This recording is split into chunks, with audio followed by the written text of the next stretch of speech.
sorry, can't help it. I'm thinking a lot, and my thoughts are hurting me as usual since year 2000 when the telepathy started. And I was going to Desi Chat. I had to leave my work, my internship in Karachi, law, because I was not adjusting back in Karachi to the workplace, coming from London, studying there, and also because of chronic fatigue problem. So, although there in London I was homesick, wanted dying to come back home, dying. Uh, Yet in my final year, friends I had there, they really made it worthwhile for me. And then I was like going to miss London. I knew that. So this, and then when I came back, at the principal when after 2 years or so, right? Uh, my aunt took me to her place, and things started on Desi Chat. Moin Abbasi from Holborn College, Pakistani, but I met him in London the first time. He was senior to me, but not in age. Introduced me to Desi Chat. So, you would say, the reason I have to tell you the story is because I now was reminded, I just remembered how terrible I felt when when it became them and me, them against me. And so I felt the principal was involved too, or had something to do with this, Anand Kiran and Andalip Siddiqui.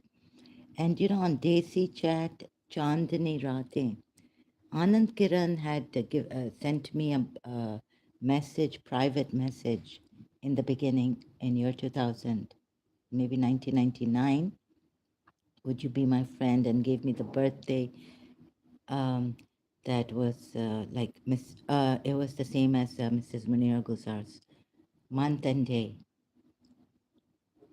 And I was worried because, once Mrs. Munira Guzar coming back to Karachi, I met her and she said that she thought she had this cancer, and then she got it checked and the test came clear. I didn't know what was going on, so sometimes, and then I would get angry so the anger started, the frustration, who is he? And I felt that I was being watched.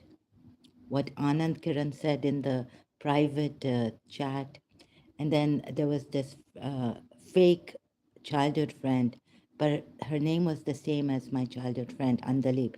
The only thing is at that time I didn't think of calling my aunt up and asking, do you know that Saint Vianney's friends, my childhood friend's last name? How she knew, and I didn't think she would know, but I remember, no, I would have, because because we had to give her father's name. Her father was in the Navy, Pakistan Navy or Army or ex-Navy. So, yeah, we had to give her father's name, and then they would put this log up, and then a car could pass through it, or this thing. What do you call it? Yeah, we had to give her father's name. But okay, even if I remembered, I didn't ask my aunt, or I didn't think of asking my aunt. And then she came to my house, a fake childhood friend from Saudi Arabia. She told me she was in Saudi Arabia and all this. Then I realized who is playing with me. Because when she came, she didn't look like my childhood friend, Andali, St. Vianney School friend. And then on Desi Chat, the main room, Chandni Rate, they started to make fun. Someone's oh, childhood friends have met and this and that, right? And this is how they got to me. They really got to me. And then Yusuf Zaidi came and on Desi Chat, and then he came over to my place for contract law, all this. And then when my friend told me that, ex-friend told me that she's become friends with Ali Tim, who was a member of the same band as Ziad Gulzar, they had the same band, right? Then it really got to me later on. What got to me was that I realized my ex-friend, She wanted to have an upper hand on my religion, on the religion, Islam, and all this. And then it got even worse because she was, giving me information about my principal, and she was like feeling sorry for her principal's son because now, I became very rebellious and I was being kicked out. I was misbehaving on Desi chat now. Anand Kiran and Andalip Siddiqui started to it was them and me now. If I'd say Khilji or what principal had told me or things like that. So this how, and then the hurting. Oh, it was madness. The way I got tortured on. There was one night when I got really tortured, really tortured. My mind started to torture the living daylights out of me that night. And then I started to misbehave. Then I would be kicked out, like, like just play, like, have fun. Oh, where's my twin soul? Just talk to myself. In Chandani Raat, they say what we want to say. And, there were these judges, moderators. Anand Kiran had become my friend, but it was like Andalip was more close to him. And, so it became they and me. And then when my ex-friend, it, the Shia Sunni thing really got to me that time because I don't know, I didn't know that, and even maybe they didn't know that this is very deep. Like you would think it's just the ego, but I think I was their reincarnated, my principles. And so the friend coming and having an upper hand again when I'm so low, and she would taunt me on things. She started to taunt me on my hijab over the phone, things like that. So it was because now she was, Ali Tim's friend, and she would go when she would come to Karachi. She would go with Ali Tim. Ali Tim would take her to principal's place to see Ziad Gulzar and all this, right? Meet Ziad Gulzar. Although she told me I wouldn't go with them, right? I was like them and me. And then the thing happened that I got very, very hurt about all the thing. Any small thing like unfairness would hurt me. And I just lash out on Desi chat or say something. I couldn't stop myself. I became out of control like a maniac. You know the psychology of this. They made me a maniac. The way they handle things, and Andalip Siddiqui was not my childhood friend. So that shocked the living daylights out of me. When she came to my house, also, like, she had put a fake brown. I told her that my friend had, this spot, brown spot on her face, and I went, oh, you have this very straight hair, and I admired my friend's straight hair. We used to play together, and the things she told me was, I said I never, and they were making fun of me, like, you dance on the, like, what, Marilyn Monroe on. No, I said my parents used to come and pick me up, or mostly I remember my parents would come, drop me in the morning or in the afternoon also. So to Saint at when I was in Saint Vanni School in Karachi. So I don't remember doing a Marilyn Monroe dance on the car's roof. I don't remember doing it. And you were holding my hand so tight, and oh yeah, the dressing table. You because Andalip also used to come to my place, and I've gone to her place also. I didn't think of asking my aunt, calling her my mother's sister who was living with us in Karachi. So, because she was going to St. Joseph's College. So, is the sound coming? She was going to St. Joseph's College, and I was going to St. Vianney's. It's nearby. So, is the sound coming? Yeah. Now, let me put I was charging the receiver. So, I didn't think. But later on, when it was all over, came to Dubai once, year 2000. I didn't go to Desi Chat. I was addicted now on Desi Chat, right? Being weak now and chronic fatigue, can't work and all this also. So that I got addicted. Maybe. Then Yusuf Zedi, they got me into the Yahoo chat and MSN Messenger. Then, a little bit out of. Then Atif Malik also came on MSN. I don't know who introduced me to Atif Malik, brother. They're all younger than me, a lot younger. And so he liked someone, and, but he couldn't marry her. So we would just speak like sister and brother. So thank God little bit, my attention went off this. But, never ever did I ever think of hurting someone before this. A little bit of rebelliousness came out of me, would come out of me sometimes in my life. But like this, like it went on and on and on.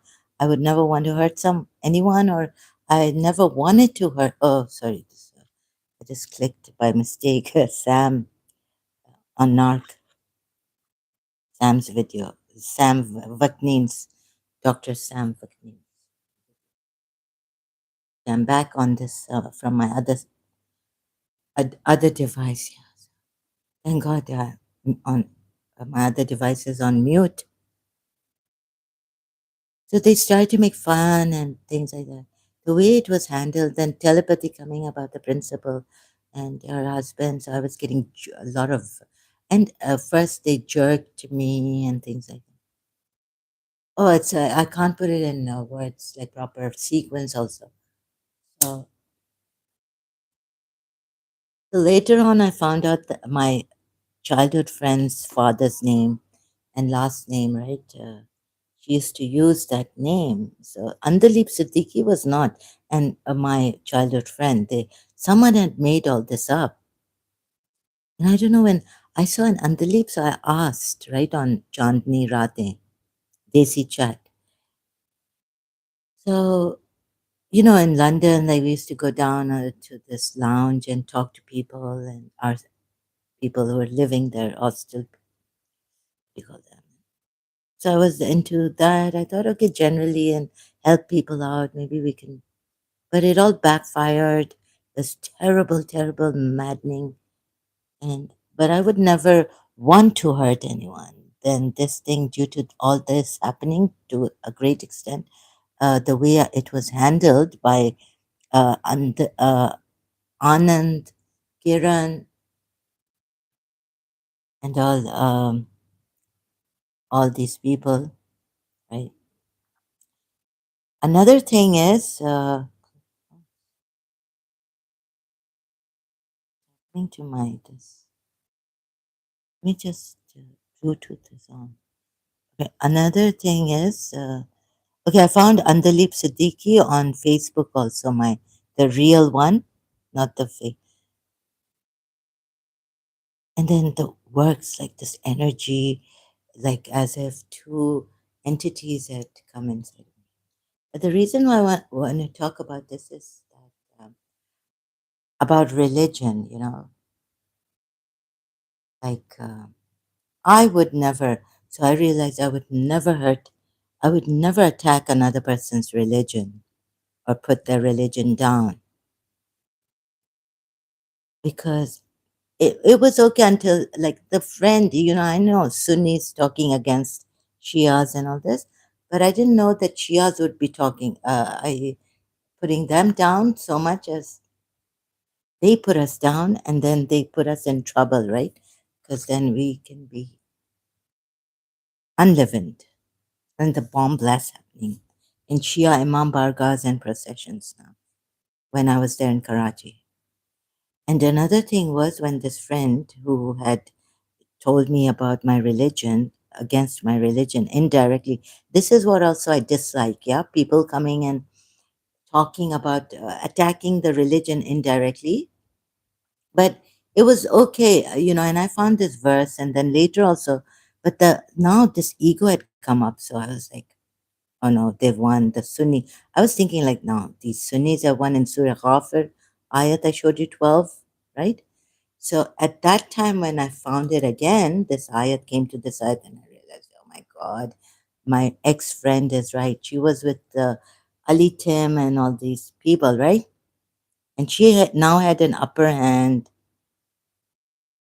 so I felt kind of, oh, and then Irfan, this other guy, I don't know, Andali, Adila Sheikh knew him for them, and he was like really rude man, right? So he picked up on my on my this thing, insecurities, and starts, oh, you're feeling jealous and all this. But I wasn't well. So, like, right, recently, this Shia, ex-Shia, I'm not your sister. I went to her, and then I see that the people, I would be so happy for her, right? But how this made me, this um, morphosized me, this Desi chat. Although I should take responsibility for, uh, what do you call that? Morphed me, right? Right. Into a metamorphosis, right? Transformed me into a terrible monster. Um, I became so metamorphosized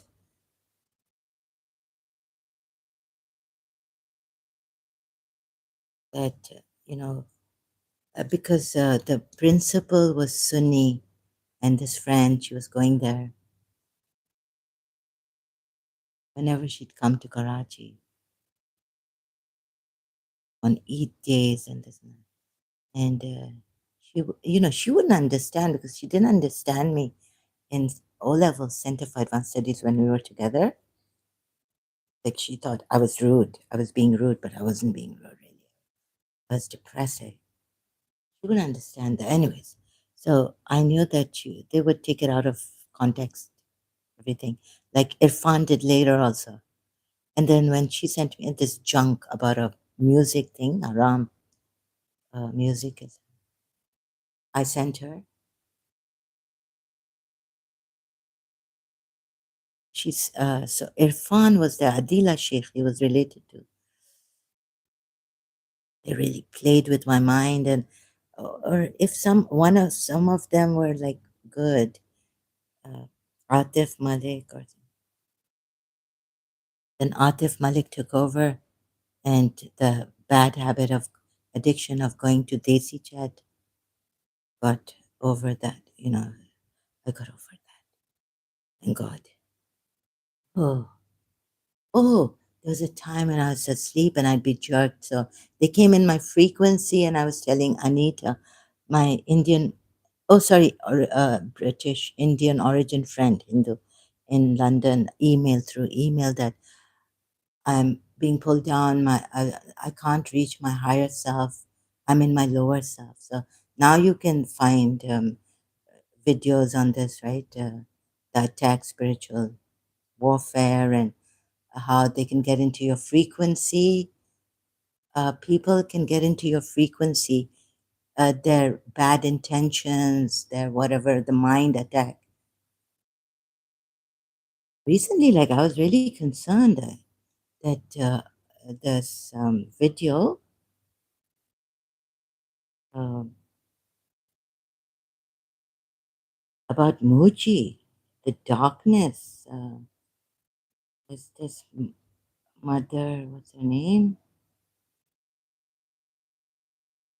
Truth revealed. Yeah, grandmother Maitreya with Tiffany Lynn. Muji's feel the darkness that wants to communicate.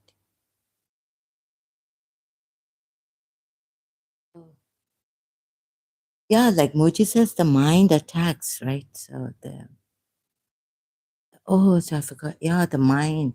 So he's pure awareness and all that. But when he was in India, he would say that he felt certain energy that was kind of not too good, right? So whether I realize this, that whether you're Sunni, if Shias get the upper hand, Then what they've done to the Basta case, I read that massacre in Iran long time ago, what they've done. Let me see if I can even talk like this without being prepared for it, writing notes. I can't write notes on this.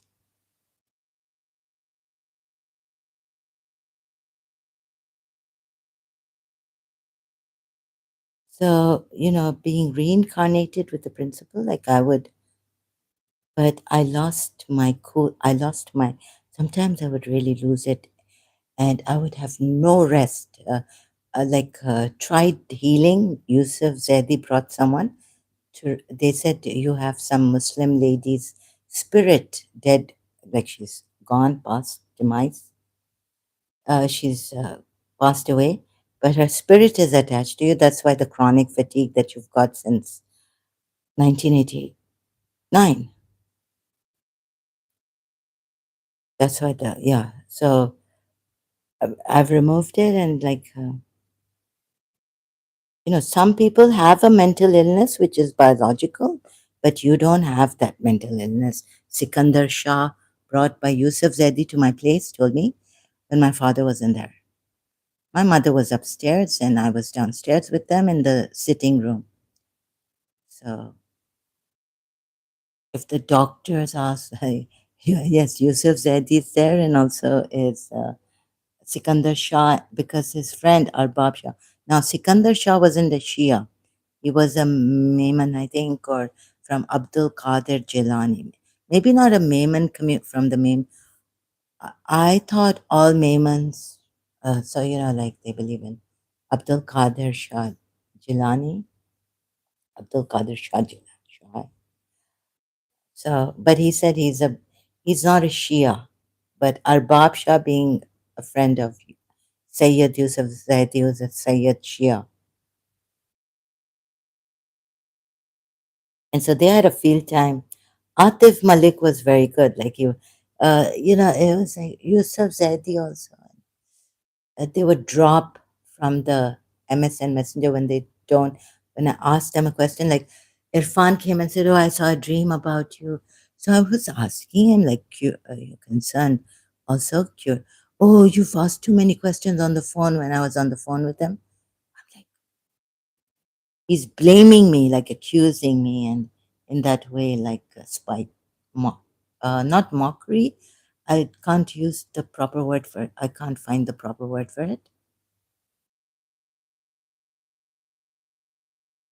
So all these people against me, and I felt the principal's presence, watching me. It was very hard. And now, like they're going to this principal's house, right? And so it became they and me.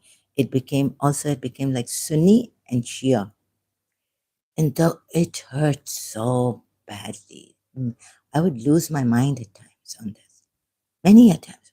Now it was like I was losing nervous breakdowns, throwing up. Everything was going on. Started. And then when this friend would come to my place, when she'd come from Dubai now, she, Canada, she had dual nationality, right? Mostly she was using her Canadian passport, maybe. So, oh, I would. So sometimes I was like, please don't come to my place. So, the jealousy, insecurity, now, like, that, what was his name? What's his name? Oh, sorry. What was it? What's his name? With the sister,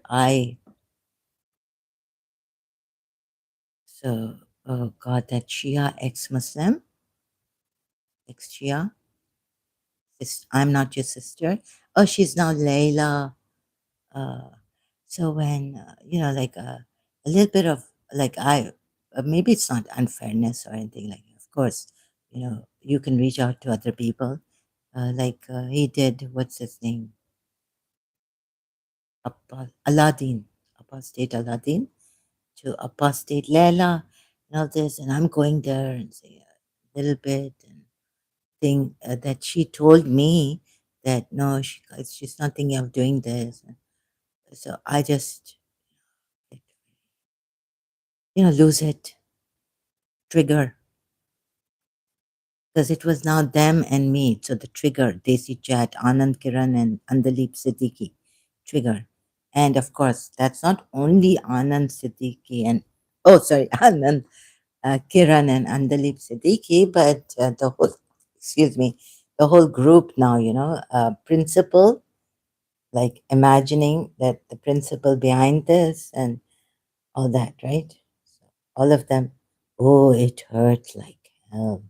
So the Sunni thing also came up in my mind and it played on my mind. I tell you, it didn't hurt me so much when the Sunnis were saying things against us, false rumors, Shia's kiss on Ashura. That's why they put the, no, on Sham Ghariba after Ashura, 10th Muharram, 11th Muharram night. And it wouldn't hurt so much. This hurt like mad.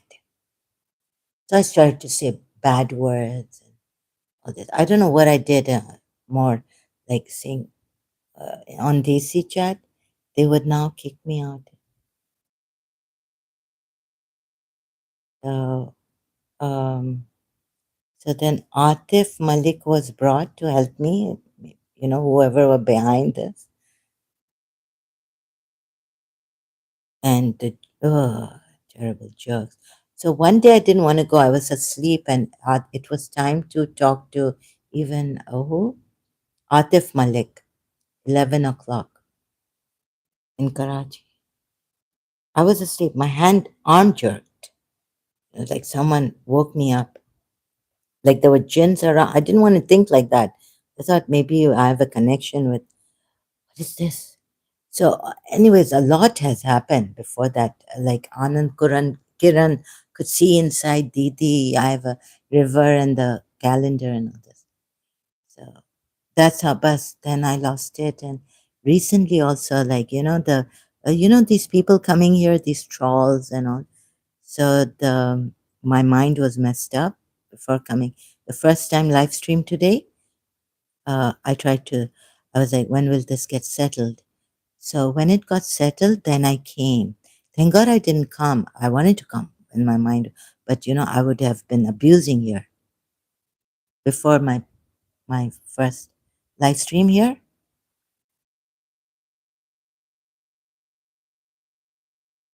And so being a Muslim, I would never attack a Christian religion.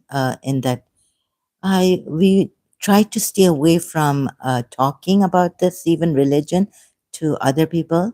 So if we get around each other, like Shias talking, discussing other religions, and we can do that. But attacking someone's religion or saying things.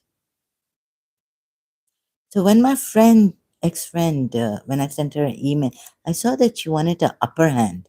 Like I asked my other friend also this time, I had to talk to my other friend about her because they became friends. They found do you I interrogated now, which I wouldn't do in my normal self about this. Like they've met in Canada and all this. So I asked my other friend, like, oh, okay, sorry, oh my God.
Sorry, I had to pause the live stream because of the fire alarm.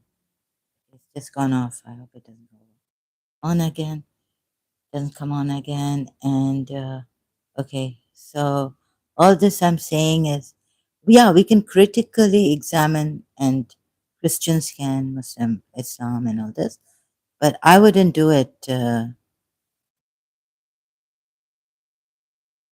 Like, and it's not about like killing someone, taking a death penalty, lynching. No, no. Like, okay, you don't, you feel bad. Someone's brought another religious person has brought your religion out. It's that your religion has this and that. But not death penalty. It's not an insult. It's just that they're questioning the things that they think are not appropriate in a religion, not right. That's okay, right? But we wouldn't go death penalty and say you're blaspheming. Mm. It's okay to criticize, but the way I wouldn't do it, right? But it's okay. So started this, although in a challenging the Shias also on Facebook and all this, and um, I really lost my true self, the higher self that I wanted to be during this Desi chat and all this, trying to stay away from my principal.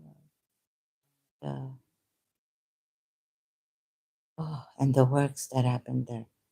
Um, so you see, I wouldn't even use a smiley, but once like the things bomb blast and all this, my mother's cousin, uncle, cousins, they are right, cousin, yeah. He came in. He was making for. He was. We were what do you call that? Our house. He was helping. He came in and told my father that, oh, took my father's name. The Smileys are so organized because you see a lot of bomb blasts and things against Shia Islam was going on in Pakistan, and now we were feeling it that Iran isn't helping. We're not organized, and it was terrible.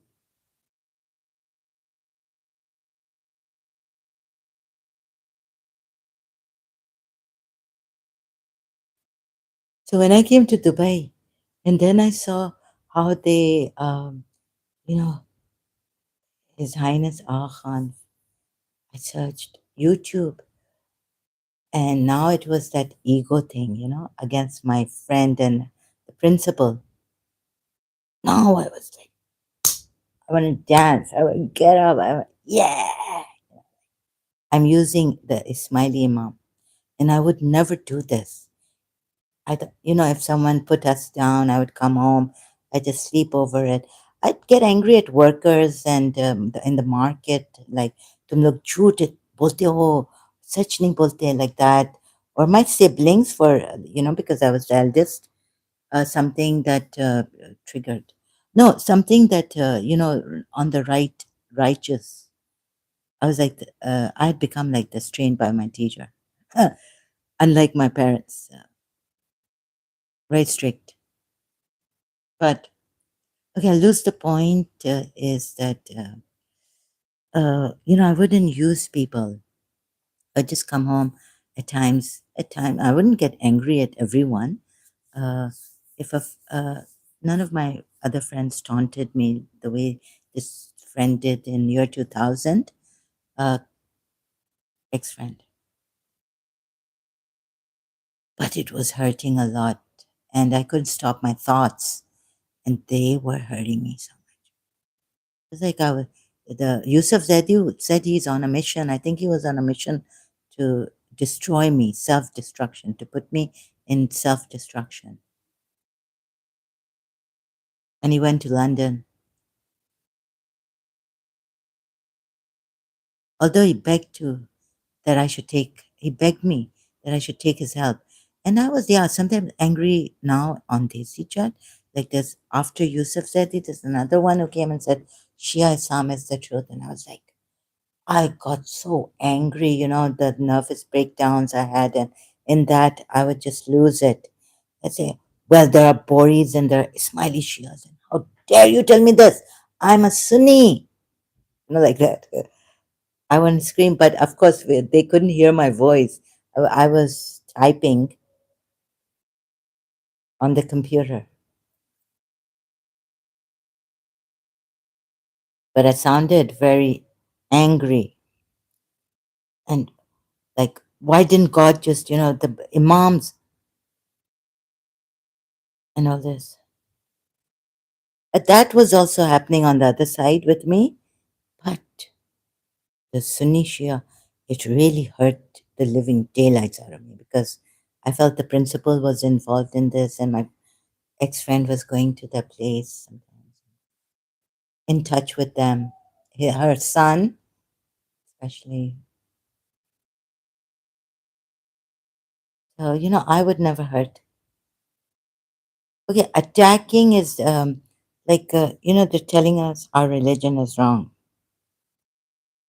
So, oh, so true, Prime Minister of Canada, President of Canada. Sorry, I wanted to dance and I would get up, jump, jump, jump, enjoy that. We have someone, we Shias. Okay, we don't believe in him as the Imam, but Ismaili Shias. Yeah, I know that. But then recently, today, again, it was getting to me. Like I could see that it's my ego. So I was listening to Khwaja Mere Khwaja. I sing Maula Mere Maula, And I know that I can trust with my eyes closed, right? The Ismaili Imam uh, to help me or no, just in his presence. Like I know I trust him at least. If I don't believe in him, but I trust him so much, right? And like people respect him. So this insecurity that came, and what the Pakistani Muslims are saying again. I mean, I don't know. Those of you who have lost your loved ones and family members and all in this the attacks on Shias in Pakistan. But for me, it was like I don't know how you feel, but I fell from grace. I did things due to all that. What happened on Desi Chat and keeping away from my principal for 8 years. And then now this ex-friend would tell me in Dubai, go, go visit. And no, no, no. Like my stubbornness came out and the ego, the ego. So then now recently I was telling myself, it was being communicated to me that no, no, see, but I was telling them, look, Hindus also, Sanatan Dharms, like the pride and the anyone who comes in power, right? Pride in them. Everyone thinks their religion is great, the greatest. And so putting the other religion down or attacking another religion, like when I was an ex-Muslim, when an Indian Hindu came on Haris Sultan's on my comment saying, "Do you want to be a Londi of?" That got me very angry because maybe if I was in my before this in before year 2000, I might not have gotten angry the way I sent innumerable replies to him, and even got angry at Har Sultan. Like I didn't know that he's not supposed to. He's not responsible for the comments under his live stream or his videos at that time. Live stream. But yeah, so he wasn't responsible, and I thought that's so irresponsible of him.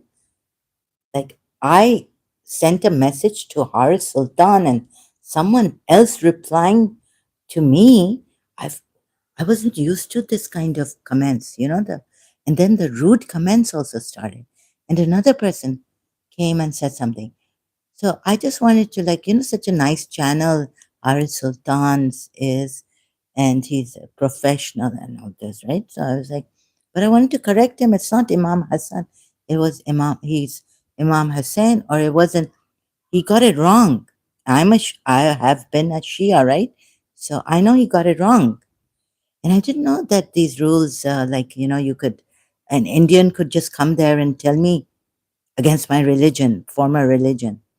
And that blew my mind. I was like, in that same, not, it's been, so I haven't come back to my normal self.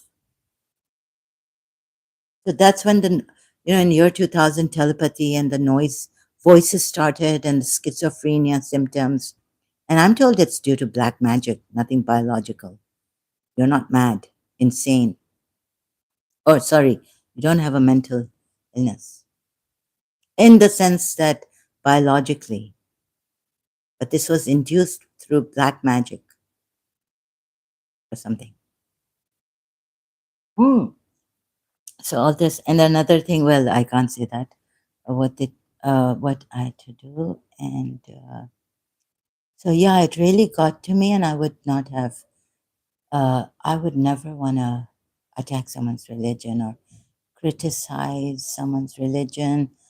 Uh, if it, but now it's okay. I understand why the Christians in Britain are doing this and why some.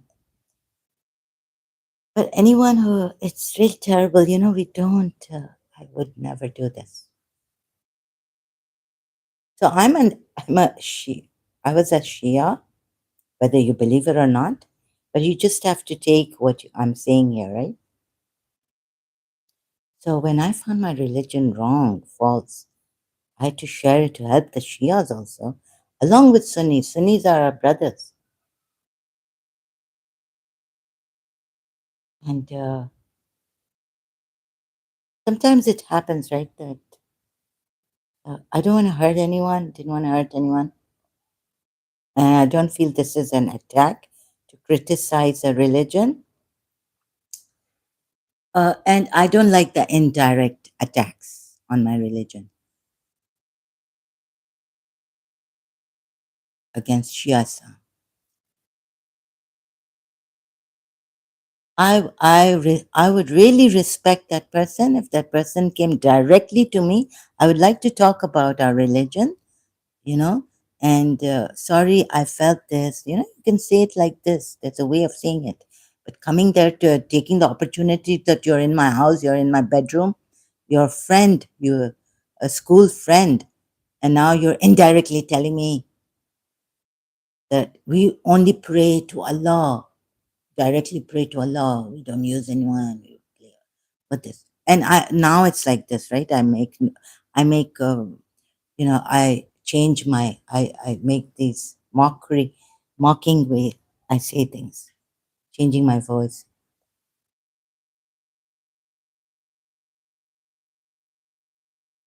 I was like shocked at myself when when I wanted to jump up and down.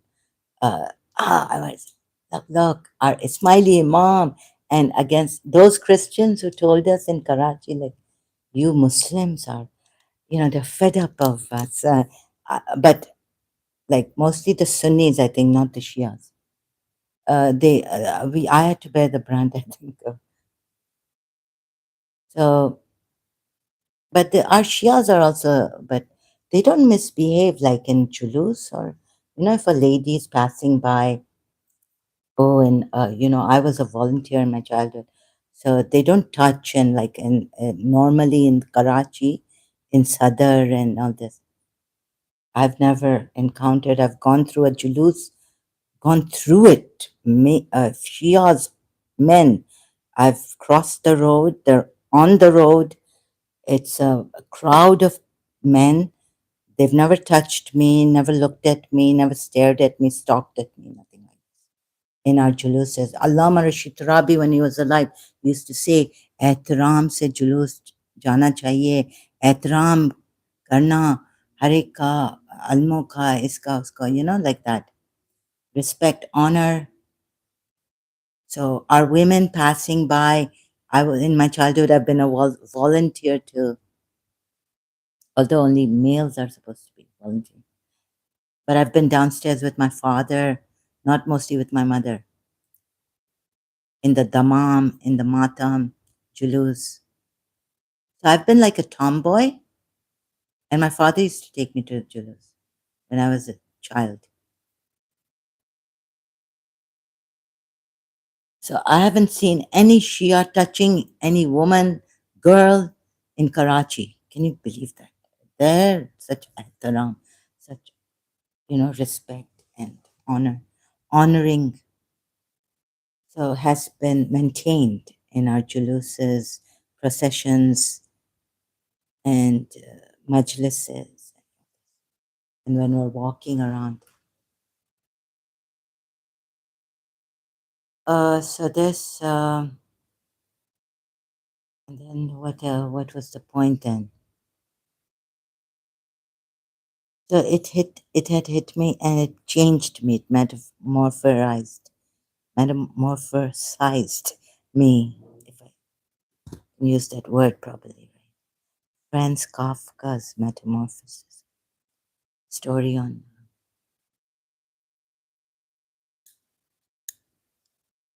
And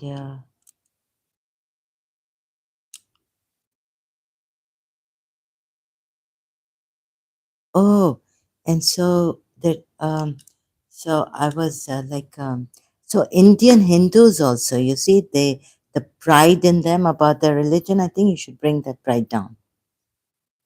The arrogance. So what is it in these the people like we had in SM Law College, the male, like it started from there, right? Like I was talking here in my previous live stream today. Like, what is in these Pakistani, some males? They don't have, what is it? I'm very scared because, that's what makes me, I could understand why my teacher was scared. Maybe she was scared of people's weaknesses, human weaknesses. And so when we're scared, we become uh, strict or something, like we can't take it. So we can't take it, like we get we're scared and we don't. So I don't want this weakness. I don't want to be like Pakistani men, the ones I found hooligan, like very rowdy, and they misbehaved in the lecture room, and then the lecturer telling them go and commit suicide. Better that you go and commit suicide. Your parents will be happy, and this country will be happy, right? Uh, Not taking the lecture seriously. Like mostly, I found this in the Eastern men, not in London, not even in the Caribbean men. They're very like humble. Something about them when Veena was giving a lecture in Alban College or another teacher or other teachers. They seriously, they're writing and they're taking this so seriously. Humble people. I think some. So I don't know. I cannot put my, or maybe they're narcissists or arrogant people. What is this that makes our people cheap, vulgar, and rowdy, misbehave? So, whatever it was, but before coming here the first time on live stream, oh my God, like there was this, my head was messed up about, Al-Ghosi and Ghosia. Like, so, oh, yes, I remembered when it said, w- wouldn't you say hi to my friend Naveed, right? I was like, you bloody like like not that time, but later on, I was like, you something like this. I want to say, sorry, excuse me. I'm sitting there. I'm like, oh no, it's okay. Madness has the thing has hit. I'm in my low frequency.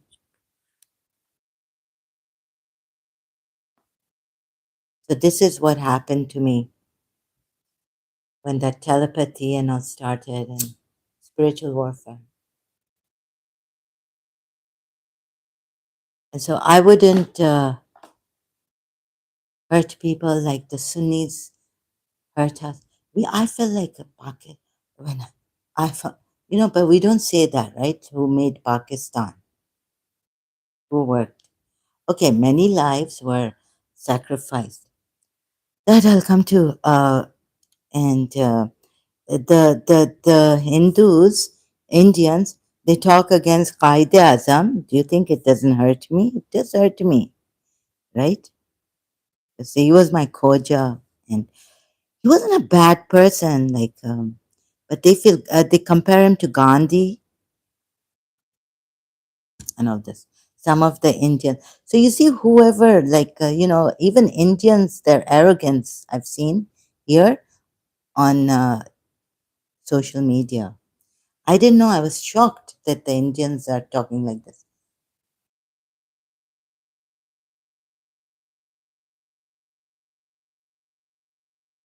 But maybe Qaid Azam couldn't say it. Anyways, Ghusl was done. He was in Ismaili. Aga Khan the Third was also in the makers, the makers of Pakistan, founders of Pakistan. I'm sorry, I used the wrong words. Founders of Pakistan, not only Sunni, right? Which Ismailis would never bring this up. Isma- uh, we don't in our normal, like we don't want to impose our Shia Islam on others, Sunnis, but when that in Iran, so this I was very proud of my Shia religion until I realized that, oh my God, there's death penalty for apostasy and there's no freedom of religion. You can't criticize your own religion, Shia Islam. You can't criticize Islam. What is this? Blasphemy. Then I didn't know this. This is like after when I was in my when did I come here? When I left Karachi, Pakistan, in my late 40s, right, or mid 40s, founding father. And someone had written about founding Qaid Azam, Mr. Muhammad Ali Jinnah, and also, but he was an Ismaili, and he was a very open-minded person. It wasn't like you. What did he do wrong? With the Parsi lady, or oh, they're saying about his. I'm not going to talk about that. So a lot of things against him. They had brought up incest too. I heard something about that, and so not having evidence, I wouldn't speak about it. If I heard it, I would just keep quiet. From another person, from hear from one ear, take it out from the other, right? But now due to my case and all this also. So my whole life upside down. So much some gaslighters and narcissists, my enemies would say, I did it to myself. But they did a good job. Experts at, Sayyid Yusuf Zaidi was an expert. Anand Kiran was an expert. Andalip Siddiqui, an expert. Irfan was an expert. Some Pakistanis are experts at making the other person go into self-destruction, fall from grace. I felt they one night they had taken my grace, they snatched my grace away. This was it, madness. So I think Sayyid Muzammal is right. If we've investigated, he's investigated that many Pakistani women are psychopaths or something. Majority of.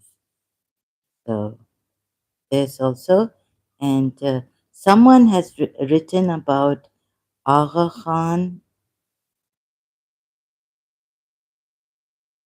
Agha Khan's contributions to the, I think, Agha Khan the Third's. Yeah, so, the insecurity. And where shall I go? And no, I don't want to, no UAE, not Saudi Arabia, not this, because, I'm a Shia. and it's a lot. It became a lot.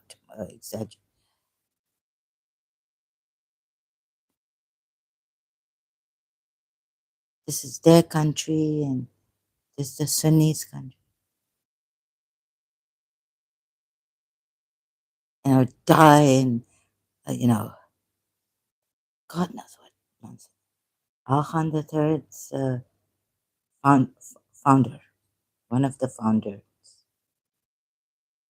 Pakistan.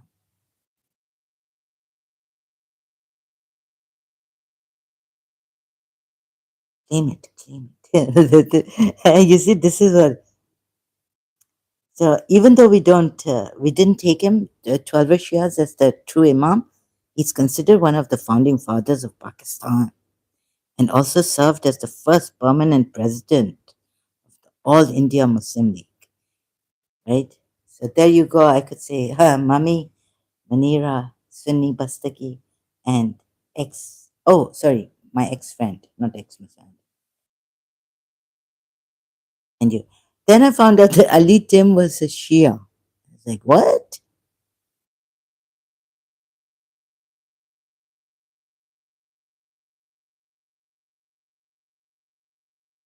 So I was like, they must be talking against me going there on Eid. And in my mind, it goes wild. It's satanic. Like, I should remember what happens is this shaitan, and now I can feel it's not me. So that they would look, it's not you. Start saying. So then Paramahamsa Vishwananda. Oh, maybe because I heard. You see, when I hear Khwaja, Mere Khwaja, my Kawali, Shia Kawali, and then it hurts me, and then the shaitan that comes. So you see, it makes my heart heavy. But when I kirtans make me lighter, feel lighter, and they don't give me that a lot of sadness in my heart, heaviness. Like it's joy also. Ali ka dulara. I was like, oh my God, Ali ka dulara. If I was a Shia, I would jump up. I mean, I mean, like that. But so that shaitan came back in my mind, right? The shaitan that I couldn't contain, couldn't compose myself about Ghasia, al Ghasia, what he said here,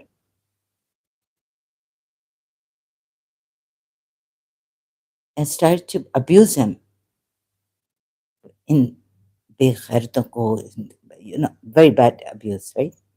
In my mind recently. Oh my God, what's happening to me? So I was like, someone had said, say Radha, Radha. I had watched a video on YouTube. All this bad behavior. So for a little while, Paramahamsa Vishwananda's Kirtan uh, came to my mind.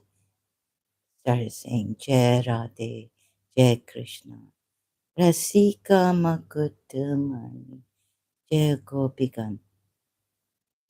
But then again, the messing up of my mind started.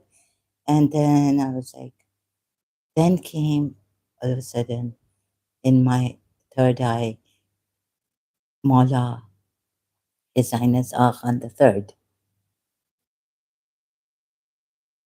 And I'm like, Maula, okay, I'm in my element now. Maula, I don't wanna hurt. Please take me. Please just give bless me with the light. With the light, how can I become a good person? And all the weakness, the Pakistani men thing, the behavior. I So I was able to compose myself. The energy that was coming from His Highness Aga Khan the Fourth.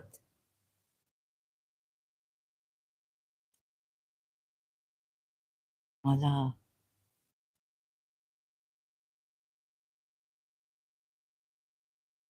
Oh, Aga Khan.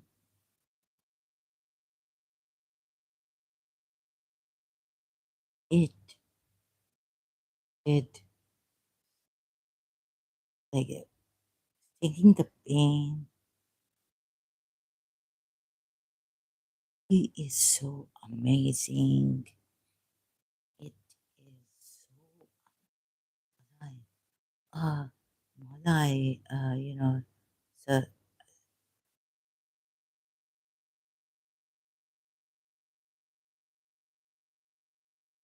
and then I remembered how I wanted to use him to get to my ex friend and Mrs. Munira Guzaran. And all the Christians who say, against us, Imam Ali. Oh, one friend was saying, oh, it's all about sword, Ali. She was joking with me. So, and when I showed her the George Jordak, she laughed out. Like, so, uh, so some Christians,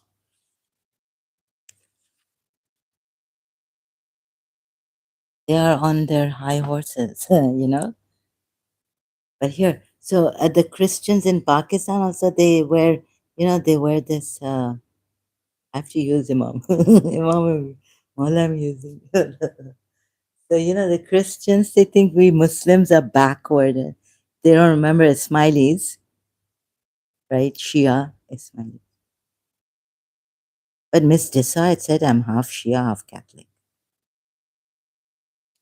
And they think Islam is all about the sword and Ali. Yeah, but that's true. Huh. So I'm correcting the Ismailis now also.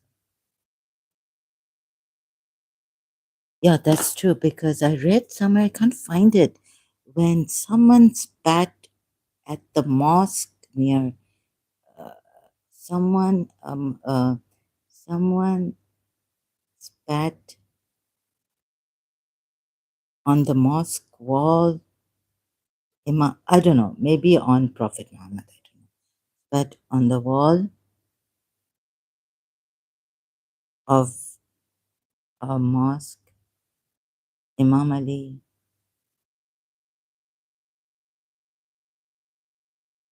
and insulted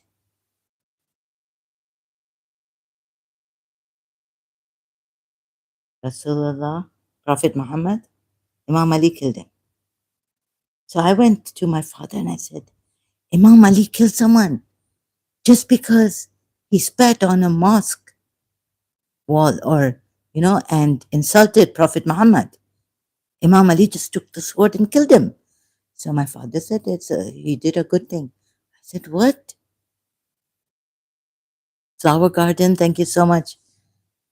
Like, share, subscribe, support. Thank you. Thank you for the rose. Thank you so much. Right? Imam Ali killed him.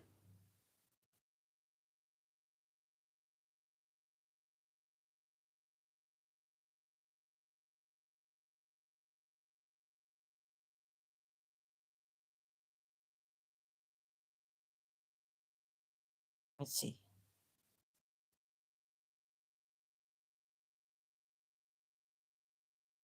Yes, Imam Ali spared his own enemy in the battlefield. I can't. Thank you. You're most welcome. Thank you for the roses again. 3 roses. I wish lots of roses to you. I wish your life will be most beautiful. Dear flower garden, thank you so much. All this, you're the moon. By mistake, moon, I had to. So you see, in every religion, I have to remind myself. But I haven't seen Ismailis being proud. Uh, you see, even I saw at Dr. Khalil Andani's, when a 12er Shia went there, I had the opportunity. I would never do this. It is very bad to, not this way, to go to the and tell, oh, you Ismailis are not even. Think about how then the Sunnis. Then we can't say anything against the Sunnis when they come and say things against you, or when they say things against you from far away, spreading false rumors. Uh, Please, Shias, 12 Shias, never should you ever. This is not our etiquettes. That's what I thought. Going there and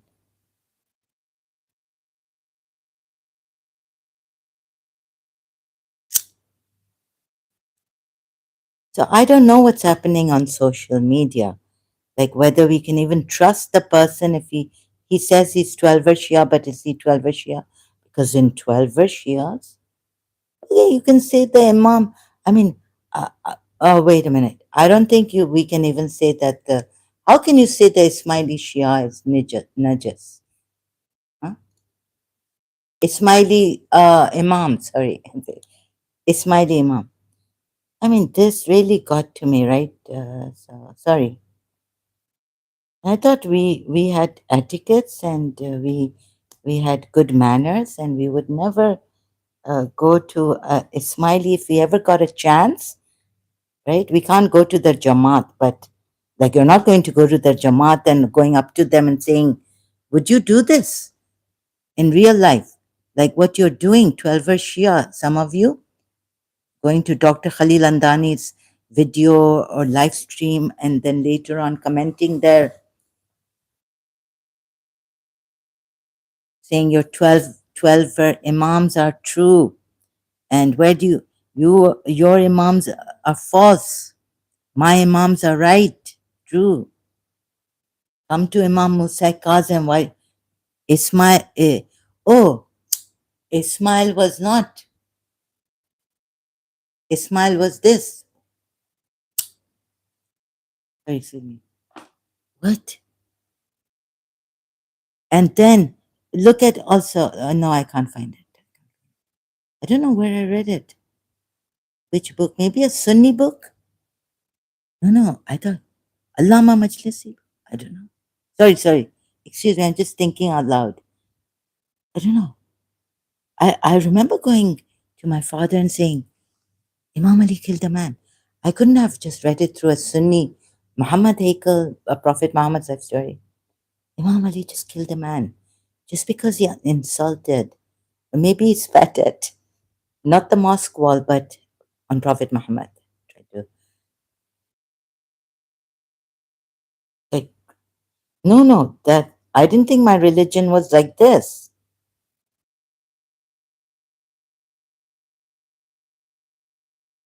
I don't know where I read it, but I know I went to my father in Karachi and told him in the house when I was in Karachi, year 2000. When I was doing the Sunni Shia and then reading a lot more on my Shia, I couldn't have read Muhammad Hakel. Or I wasn't reading. That's Sunni. And Martin Ling's, the earliest sources from the life of Prophet Muhammad. No.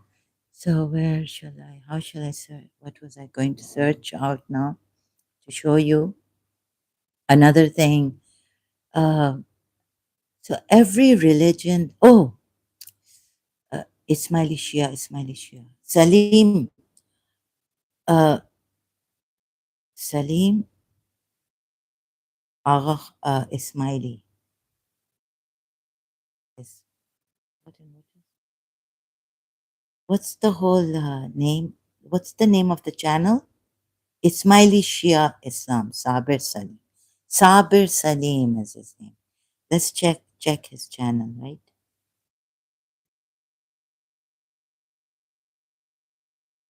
So we have, I mean, they say we respect Musa Kazim. The way they say it, Ismailis, is that Imam, but it's the way the Shia puts it, right? Reply to, not only to Sunnis, but reply to, have you seen how the Shias talk about openly now, public? This is shameful. This is sad. This is sad.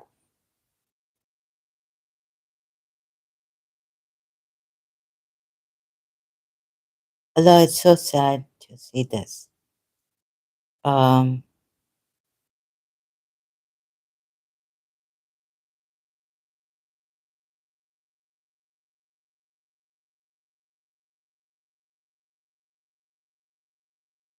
12 caliphs or 12 imams? 12 Mahdi. Well, I don't know.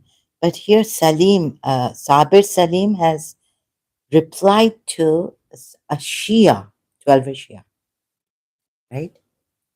And he says, it was maybe a live stream. No, there's no live stream. Okay, video. Uh, so the way the 12 Shia, sorry to say, has said things against is rude. It's not appropriate. It's not polite. This is not the way. So please, when you approach as 12 Shias, एहतराम एक दूसरे की एहतराम करके आप एक दूसरे को समझा सकते हैं, बता सकते हैं। एहतराम से करें ना, ऐसे उससे नहीं करें। I am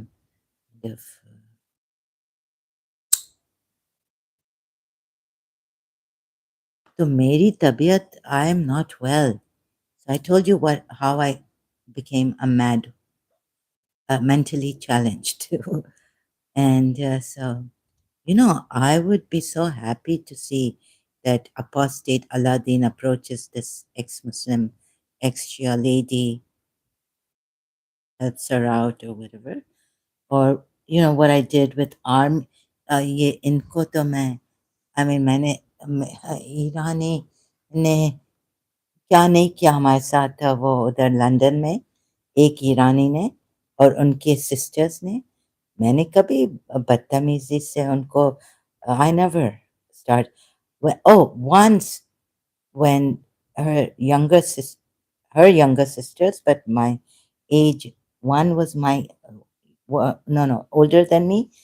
My friend is her aunt older than me, but we're friends. And no, the other one was 3 years older to me. तो उन्होंने जब मेरी माँ के बारे में गलत बात की ऐसे रूडली, फिर मैंने उनको चीख चिल्ला उन्होंने चिल्ला के कहा opposite my house because the car was parked opposite after my birthday. They were leaving. It wasn't after my birthday. My birthday was on, but they were leaving. So I was like, so this, right? तो मैंने कभी गाली वाली नहीं दी.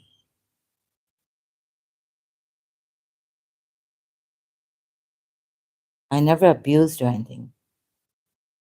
So they said against my mother and father, both. I just said what I had learned against their father.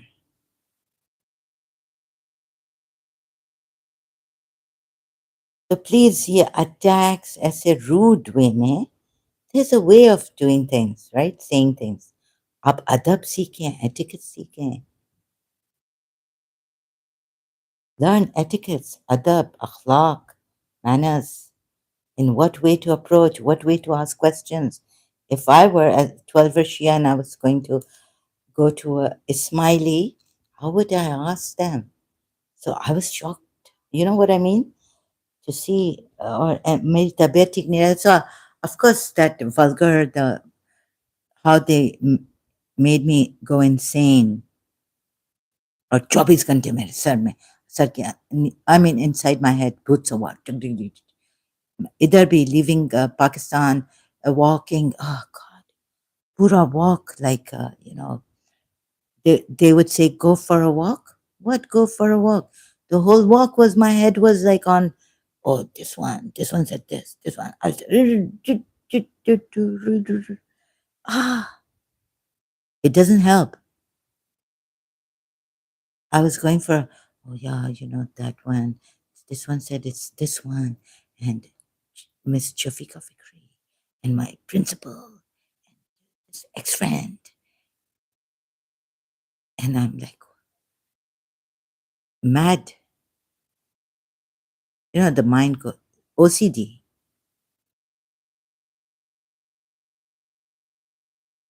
So anyone telling me to go for, oh, I was going to say it in a bad way. What? Go for a walk. It's not my way. And that's not the way I want to say it. But my mind, शैतान अभी तक है अंदर, जो इन्होंने रखा है, या maybe they wanted to help me. Agar Yusuf Zaidi wanted to help me, the shaitan would have gone. He was son of Fatima Zahra, right? How come the shaitan? And oh, and healers saying that if you don't want, so I think because now it was to help your principal cancer. And 1997, it was coming to me that this witch would give.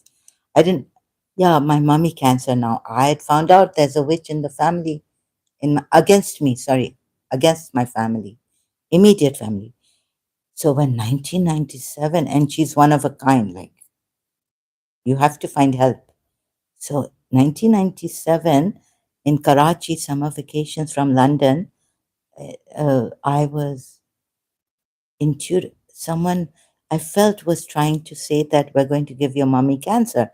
And then when I've gone to her place in year 1999, she said she felt that she had cancer in her back. So then things. So I was when the earthquake came, and I was like, oh, she prays 5 times a day, and God keep her safe and all this. So I was, and then Shahbaz Kalandar, because he came in my dream, or something in my dream about Shahbaz Kalandar came in London, and then many a times Shahbaz Kalandar's dreams I was getting, and he came in my, oh, that was later. That was not in, but in London he came, and then later, year 2000, his whole tomb was in, and he's very tall, I think, very long tomb was in my bedroom. Okay, my aunts told me about Shabas Kalandar that he had put upside down something. Anyways, whatever it was, I was calling the Lord Allah, Allah for principle, right? And not Shabas Kalandar. But later on, maybe in retrospect, an earthquake came.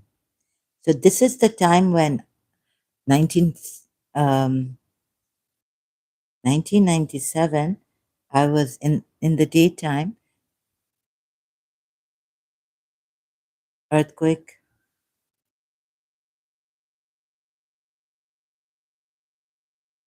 God gave it to them. But we felt that my mother got up. I was in my mother's room and I was lying there. I had to leave my room because of the intuitively, not schizophrenia, not the voice coming. Okay. Sorry. I mean, not that meant the schizophrenia had not hit me as yet.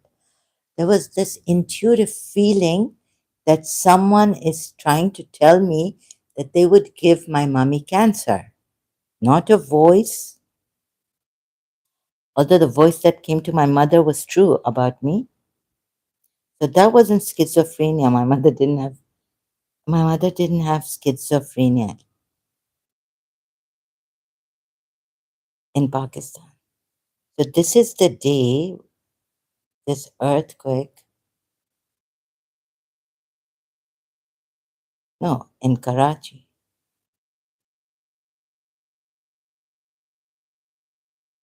When did it happen? Which must be March or July 18, 1997. Oh, summer holidays. I was, I'd come for the summer holidays from London. July 18, 1997. 11:59 p.m. So it wasn't afternoon, it was morning. So I had to change my room because in my room they were saying this. Then I went in my mother's room, tried to lie down because I didn't have much energy to deal with this intuitive feeling Someone wants to give my mommy cancer. Principal, mommy, Mrs. Munira Gulzar. It was morning. It was like around afternoon. Yeah, 11:59 p.m. So I felt that this earthquake, God had, um, my mother got up scared, like, oh, what's happened? And I was like so calm, like, nothing has hit me. The windows started making sound, and the chandeliers and all that. And I was like so calm, right? I was like, good for you. See, Allah has given you that. My God, Allah at that time was Allah, has given you this. This for the enemies.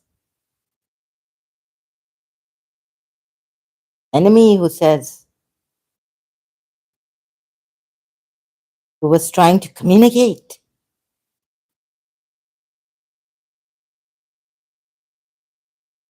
wanting to give cancer to Mrs. Munira Gulzar.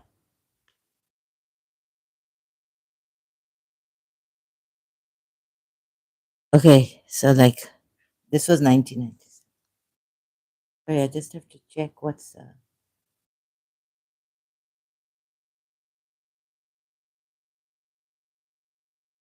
uh March something. 62. Mm, April 22nd. 62% battery. 60, 1962. Principal's mother passed away. 1016 here. Okay, so and I apologize to all the people that innocent, and all the whatever I did from my side. I apologize.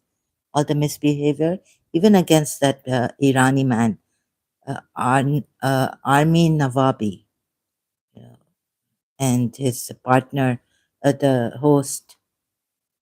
I would never do this, in my normal state condition.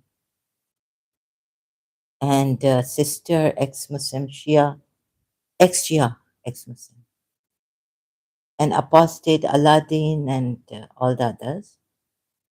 Only not Adam Seeger, because Armin Navabi may have not known my condition and state at that time, and he called me an idiot. Some idiot here is obsessed. And anyway, the Hindu Indian pointed me out to him. And even on that, like now the ex-Muslim should know my condition. I keep saying here what I'm going through. But at that time, okay, I can understand he was busy with it. He doesn't know, he didn't know me. I wasn't that famous. Maybe I had like very few people on my channel.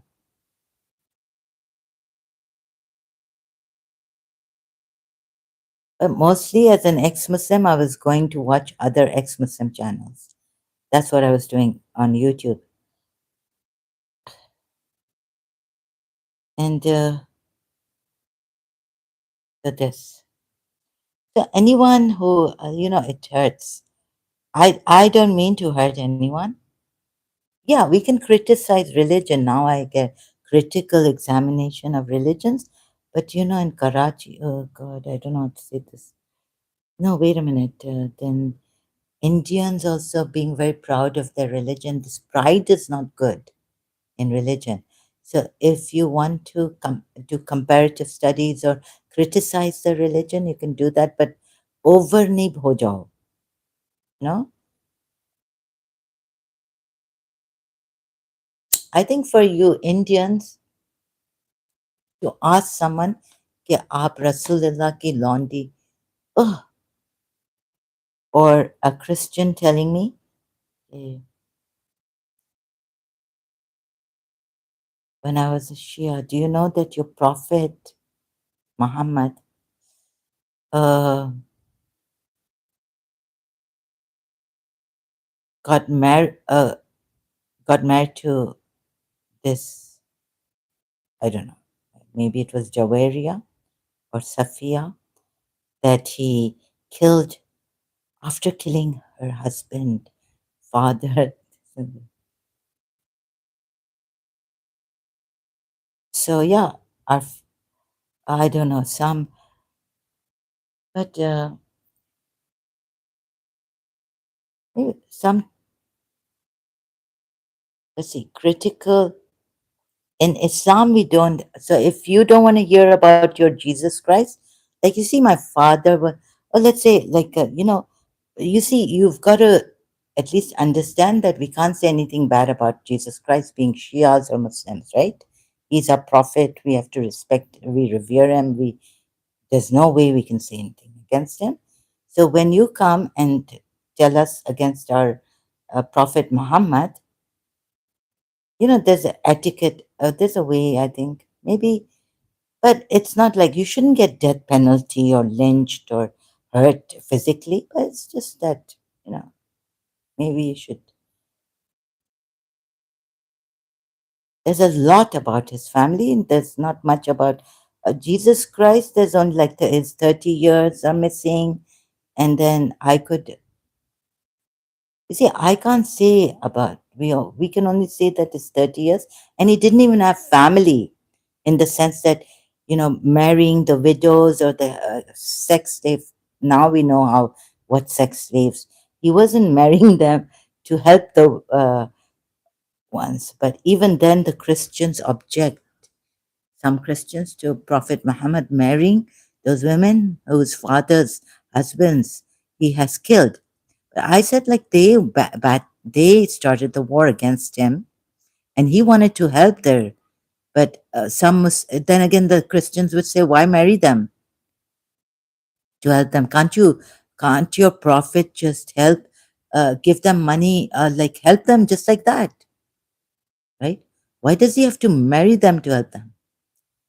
Because in our religion, we're told, no, no, wait.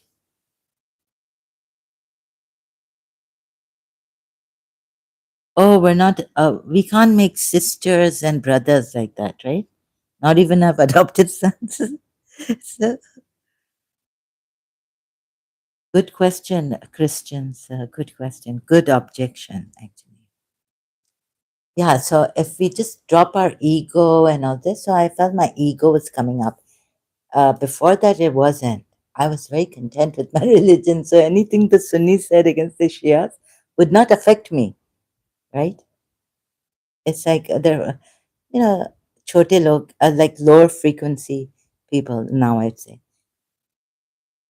It wouldn't affect me because I knew about my religion. There's no parallel at that time for me to Imam Hussein's sacrifice in Karbala, and how he made us proud of how he proved that this religion, Islam, was true. And what Gandhi has said about Imam Hussein too. Later on, like when I was, after doing the Sunni Shia research, if I had 72 like Imam Hussein had, I would win freedom for India in 48 hours. Right? Gandhi has said this.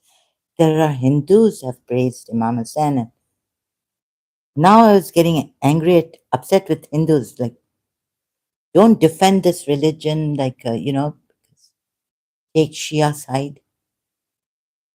Please see the truth that I'm showing.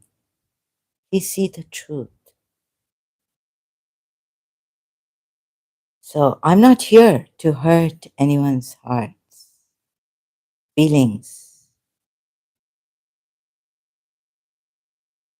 And I was a Shia myself. So you can imagine how insecure I felt with that reincarnation feeling. And the Sunnis getting together against him. But it wasn't like that. But, you know,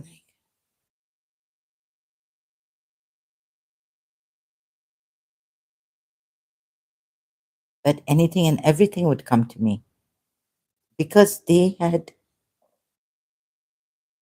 principles thing was very, my very sensitive. When I was pink fish out of water after graduation, I put my trust in God. Of course, I knew that God had given me this blessing. Even there are times when she didn't know what she must have done to me. It was, I know that God used her, and she didn't know that God was using her. First, I felt empty, but that emptiness was great. I left my teacher. I could see a whole future without her. I couldn't see my future without her. So then came her, and I said, no, no, stay away, it's that. But no, it just happened. No, it didn't just happen. It was a choice I was making, but then I asked Bibi Mariam. At that time, I had made Bibi Mariam my intercessor with Allah. And Allah, asking Allah, and Allah was telling me to go to her. Otherwise, now grown up and twice shy, once bitten, twice shy. I wasn't going to get attached, and I knew what true love was. It doesn't come with attachment, no emotional attachment. You don't even have to thank me. What I do to you for you is out of pleasure. It's just out of service, pleasure. This. That. So what is the point now? I'll be missed it. So, all that. So I would keep my.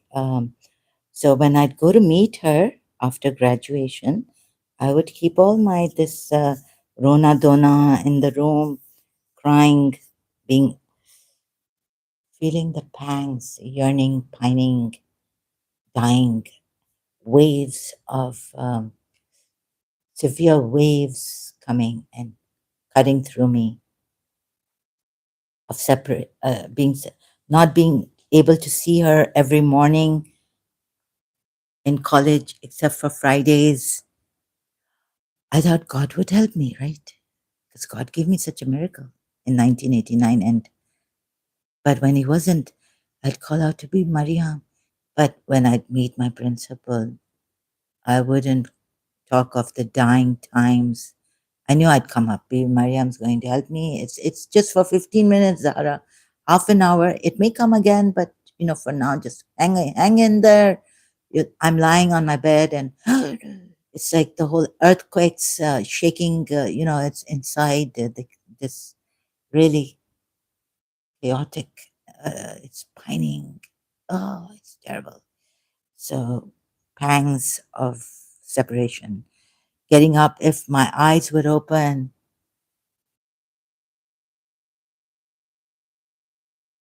waking up at dawn, and tears. I want to go back to sleep.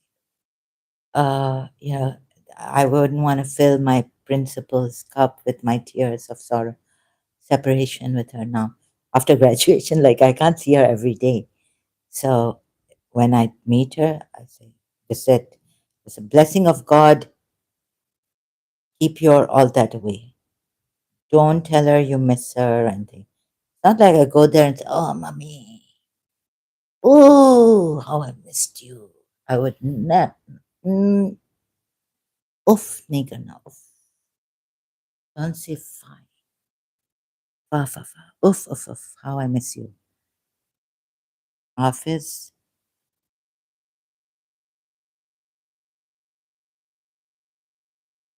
just, be like happy and don't lose your time with her, that heaven that you feel with her, in complaining and say, oh, Lord, mommy, how I missed you.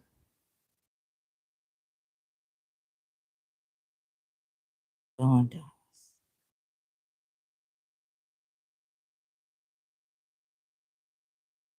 office or Tom,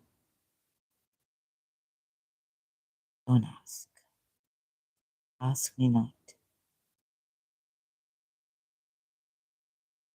and find it.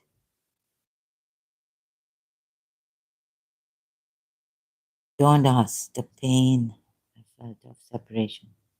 Don't ask this cup, oh Father, take this cup of sufferance away from me.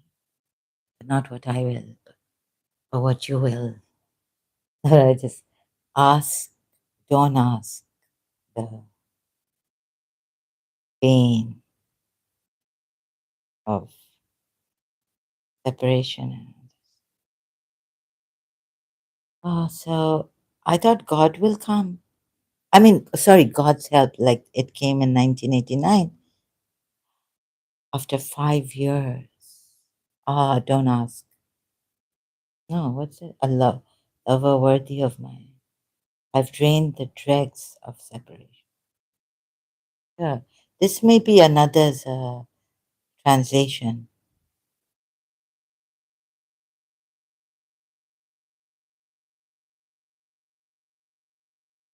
Can't find that.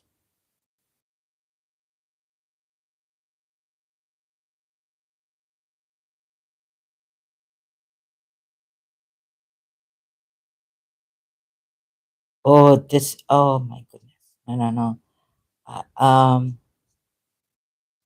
No, no, not now. I won't be able to read it out. No, no.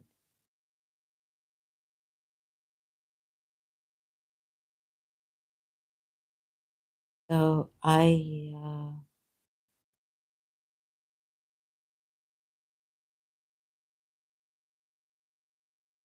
Akhla. I understand Shias, but I don't understand the ones you have lost and how in fear you live in Pakistan. Amnesty International has told me. Um, Sadiq Hamshiri.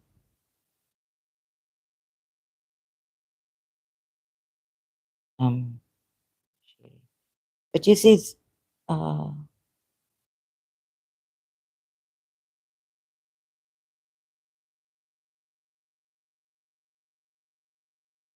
Shia attack, or what? How should I put it against Shia killing in Pakistan? Now these Shias, some of our Shias, they live in Shia genocide script. I don't know why I'm getting script in PDF files. Meanwhile, so you know, a friend, ex-friend, just this, right? So how it became them, and then I knew that there was something to do with the principal. I felt right, and then I saw her at the from my window in the neighbor's house, standing there at the attic stairs door there with the oh god that shawl, but the lights were in the daytime. But like I was like, oh, that looks like my principal.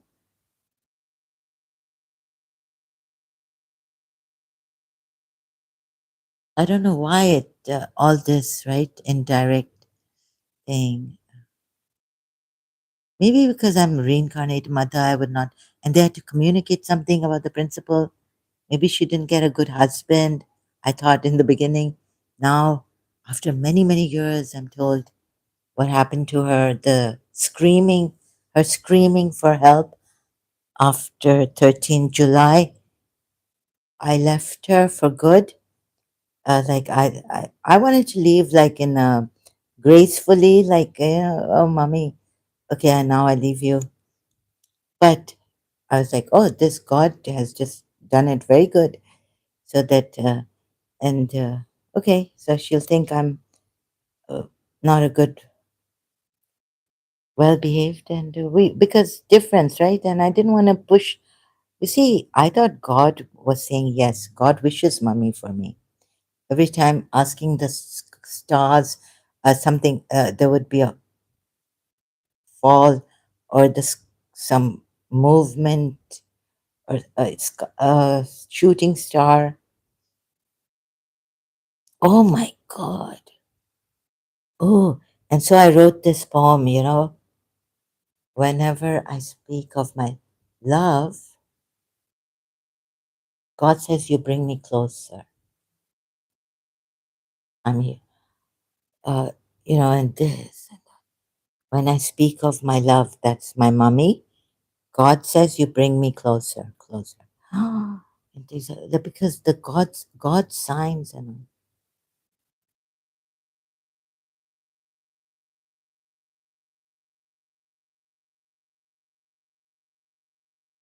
oh, so here, yeah, here, this one. See,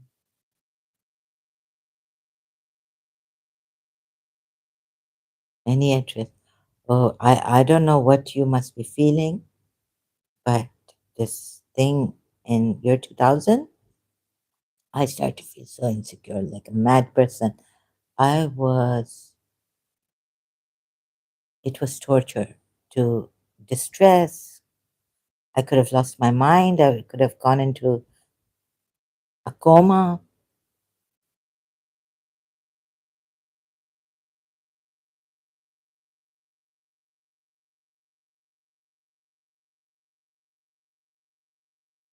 Really hit me deep. It hurt me so deeply. Uh, so then my friend said, ex-friend said that Ali Tim is Shia. Mm. Who could have set him up? Like now I start to think like that.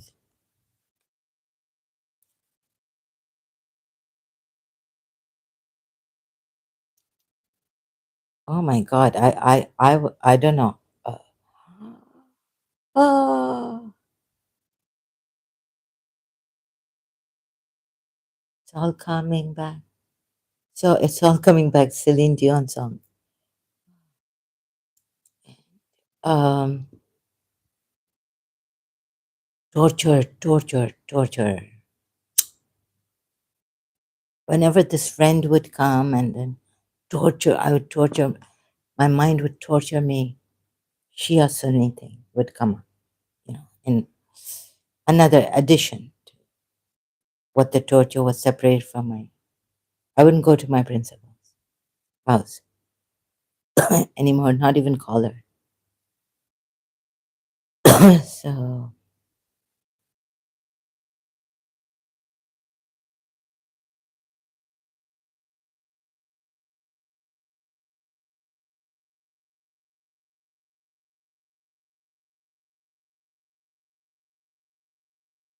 what madness? What do you call this? You know, when the person is tantalized, teased, and then my cousin was saying that, oh, you know, I would never tell you that, but now I'm telling you, you should go to the. You know, I was like, no, no, I wasn't myself, but look who's talking. Ah, right? You would want to tell the principal, oh, this is not, you know, we are, you know how we have that blood and we are very loyal and we are this and that. Okay, sorry, excuse me. Yeah, this is how I became, right? And that's not me.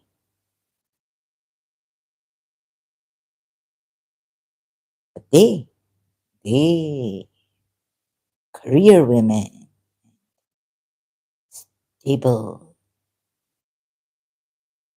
But you know, we have this.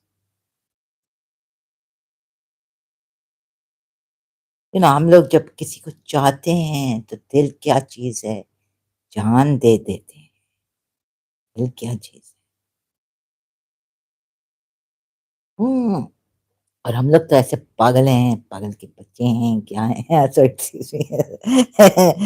हम लोग तो जान निछावर करते हैं, जानी जिगर, क्या हुआ तेरा वादा मम्मी, वो कसम, not that I started like, I never started like this. So now are you here? Now I was recently telling myself, don't flip. Don't flip on your principal. Don't go psycho on her.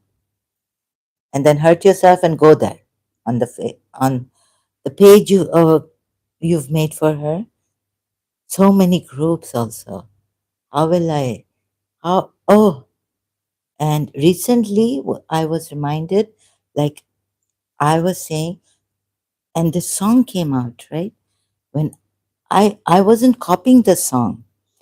Like I was saying when I separated from my teacher, saying like for so long I've loved her. How can I leave her? And the songs my mother has played and I've heard and thinking of her.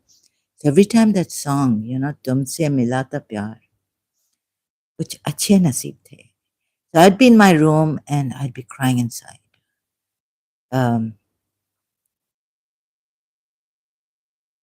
हम उन दिनों अमीर थे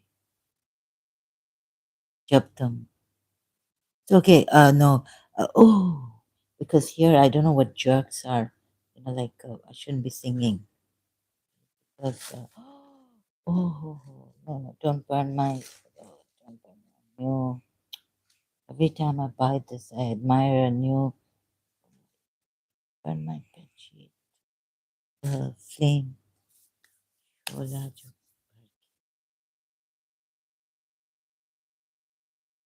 Okay, sorry, excuse me. I just this thing came. What was I saying? Yeah. So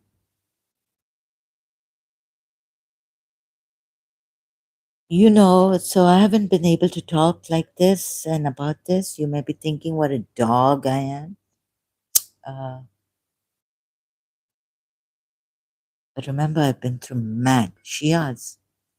I can't say what you may have gone through losing your loved one, but I went through madness, right? Like Shia Sunni thing, and then using His Highness Khan. I wanted to go on Facebook when there was no live streams. I had left Karachi. Ooh, I was like, nah, nah, nah, nah, nah, nah, nah, nah, nah, बच्चों की तरह, sit. Hi, we have, look, our smiley cat. This from Canada. Well, I'm going to Canada. I'm going to Canada. और ऐसे ना बच्चों की तरह, "Nah, nah, nah, nah." So this person really proud that she comes from Canada. लेकिन अभी she likes she'd probably stay on in the UAE, Arabia, and all that. So this is how I became. And that's not me. Oh, और क्या शैतान अभी भी अंदर वो है थोड़ा सा कंट्रोल हुआ है and controlled a little bit with all the healing. Yeah, little bit, but my health, like वो शैतान जो भूत सवार था. So now, I can contain and be decent and like grown up, mature, and in my element. और ऐसे ओ मौला हमारा कोई नहीं श्याम का. So I tried to also go into this what I went into this self pity, and it's very very terrible. Self pity is one of the things for depression reasons, and another thing is that you don't have the Holy Spirit. Reading from a Christian book about depression. Where are the books? One I got for birthday, one I got for myself. There are two different books on depression. A Christian gave me on depression, and I've read another one before this, books on depression, right? One was a black cover. Oh, God. Best books on depression. I'll have to check the images. So I don't want to. it's a very unhealthy thing to feel sorry for yourself. You know, like I could sing that song, play that song. Were plays Hambina, and then my cousin came and he also said Keptum, and he would have any excuse to say something against me, right? So I just brushed it off. कि हाँ अभी ये बोलेंगे, अभी ये बोलेगा, और कहेगा कि उधर मैं जैन के घर किया, उधर whispers तो जरूर होंगे, something like this, against you. हाँ, इन्होंने whispers तो जरूर किए होंगे, like, as like, um or come to my place and oh, I was listening to this song, this Indian song, so क्या है, हम भी नादान थे, ओरा बीते यादों का कफन, वरना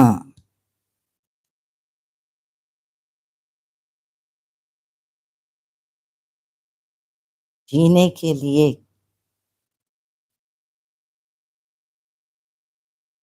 क्या कुछ नहीं बुला देते हैं लोग.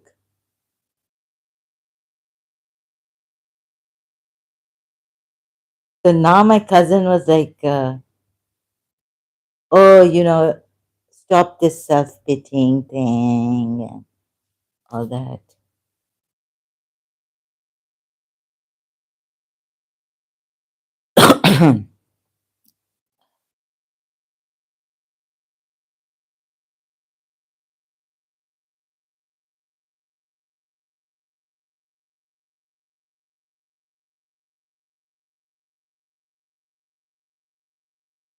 Or, when I tell him about a certain thing in year 2000, when I moved to, I thought, like, the principal, when I went to her place, year 2000.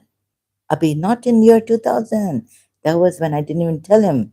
When I went, he was married now, or he wasn't married. So I didn't tell him at that time. He was getting married. So in one of his wedding ceremonies, I only told her, I don't know what, oh my God, Zan, principals, your mother thought, oh,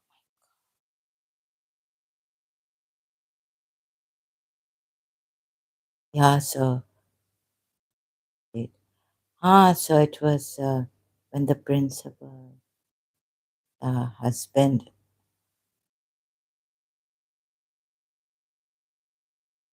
Yeah. So now in year 2000, he's come and I've told him this, which happened during his wedding or just before his married wedding, right? My cousin's wedding. So I didn't tell him, I wouldn't tell my friends even about this or my mother, aunts. So I told him in year 2000, they said, there must be these whispers about you and against you and all this. Since your ex-friend goes there or something.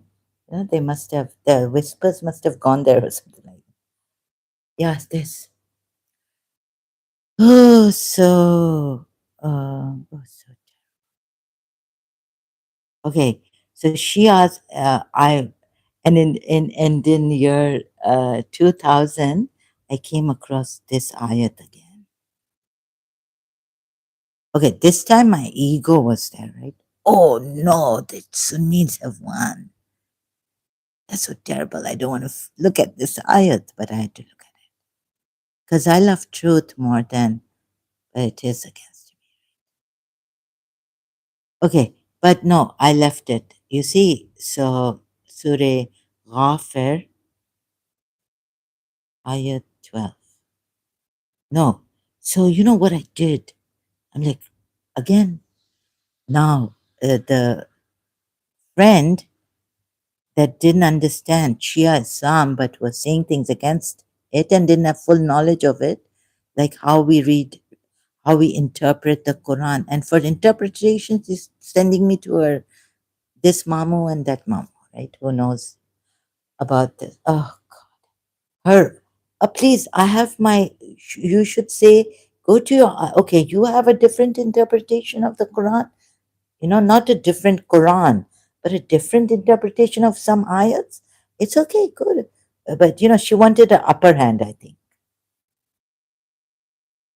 And when I looked at this ayat, I was like, again, coming across this ayat in year 2000, I'd forgotten before when the shock against Shia Islam.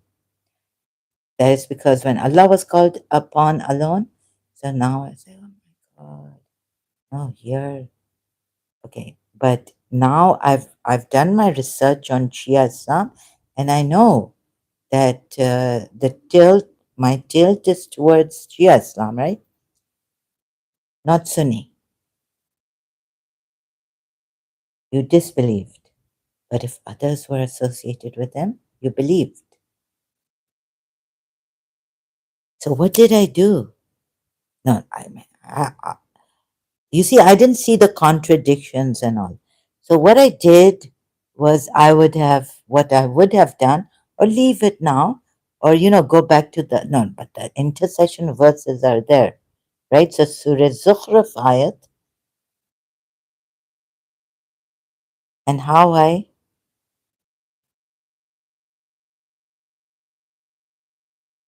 no intercession. No what?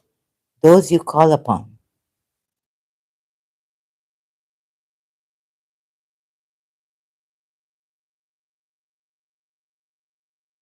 cannot intercede. So I took it that in now you see how the Shias take it. Now I knew the Shia way of interpreting the Quran ayats, right? I had done my research, comparative Sunni Shia, so those you call upon can not intercede, have no in, power of meaning, right? Except the one who knows the truth. You see?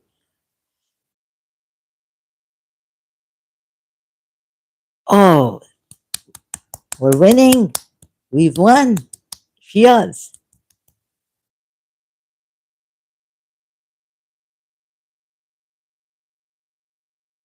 And not have power those whom they invoke besides him for the intercession, except who testifies to the truth. And they know him, meaning they know him who testifies to the truth. After Prophet Muhammad, Imam Ali, after Imam Ali, Imam Hassan. Ah, yes, yes. Right? We've won, we've won.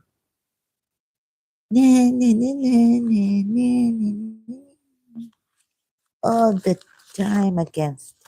तुम लोग सुन्नियों को और कुछ काम नहीं है. Okay, in my madness now, right?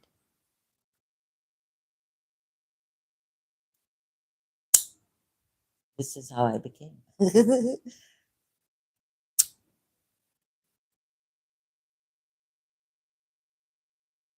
So that's all. That's all. But now, with all my truth and putting aside all that, who won and who lost? But for the truth,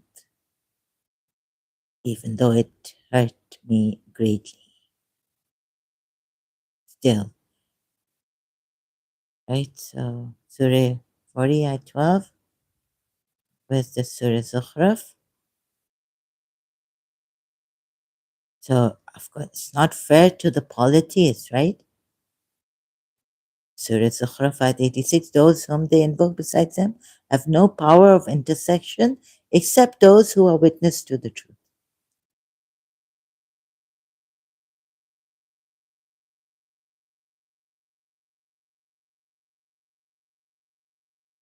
I understand you a little bit from not the ones who have lost their loved ones, but the ones who have been, the Shias who have been blamed, falsely accused, called names like kafir, mushrik. I understand when it gets weaker, when the Shias are being genocide, having, and being killed. Can't say that here, I think. Uh, Unleavened, it got too much in year 2000, but And to me, it was like, and those who have lost their loved ones, Shias. But for those who have seen all that in my place, like me, Shia, haven't lost their loved ones, but you know how we would feel like we don't belong here in Pakistan anymore. We're not welcomed. Like some a time ago, I was like, we're not welcomed, right? So why? Oh, so someone was saying, a tarot card reader, that so if it resonates with you, if it confuses you, then leave it. But my whole case is confusing me. Which one is the which? So I don't know. But I was listening to this, and the lady, and there's another thing they were saying. What were they saying that I can't remember now? That I was like, so imagine, right? Oh no, no, this lady was saying this, right? If it was the tarot card reader I found recently. Um, she was saying I have to keep it sometimes on my face. What else was she saying? Like, okay, so their happiness. Are you happy to hurt people? If this is your happiness, right? Like,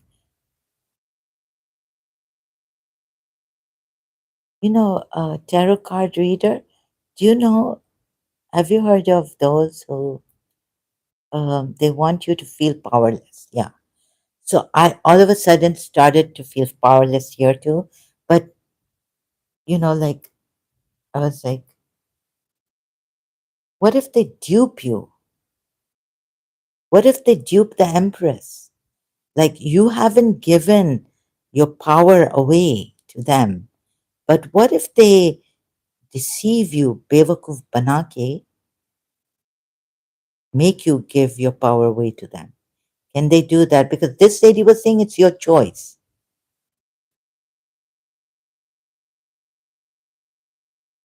Like you see what they could have done to someone.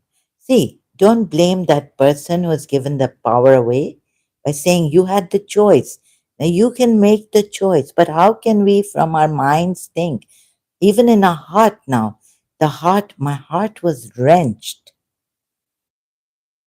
When I started to read Robert Schull's book again in year 2000, it was like, o- okay, your heart is bleeding like you've got a knife in your heart, right? Still say, Jesus, help me. Forgive this enemy who has dug or this, what, how do you say it? Like that, put a knife in my heart and it's bleeding. As it is bleeding, right? So they can like, so slowly, slowly, they can even dupe your loved one. May have told my principal, she's we have to straighten her up or something like this, or what I did to sacrifices or leaving her, and she may have thought I don't behave well, or I haven't grown up, my mind has not. So the many things that they're very clever people, satanic. You know how Satan duped Adam? Not that I believe in, he shouldn't have. Allah should have intervened. So Allah being complicit to it, and we found Allah says we found no determination in Adam. So, anyways, but you know how like it's a bad example, but you know how like in my case how they duped me. They could have duped all my loved ones, and their smear campaign is not like openly saying things against me or my loved one, like slowly, slowly, gradually but surely. They know the exploitations. They have planned this for many years, let's say, right? To bring the empress or someone, you, me, anyone down. So, how are they going to take away our power? Like the religions did, right? Gradually, Islam did. Before that, Christianity did. Before that, Judaism did. Before that, even Hinduism could have taken your power. They say not to give your power away to the guru, even. Some say that, like Dr. Samuel Lee says, how they took our power away, how they took the feminine power away, how they duped us, how they covered up everything. Like Sir Pradeep Mukherjee, like God had not even come, and he's come in year 2015.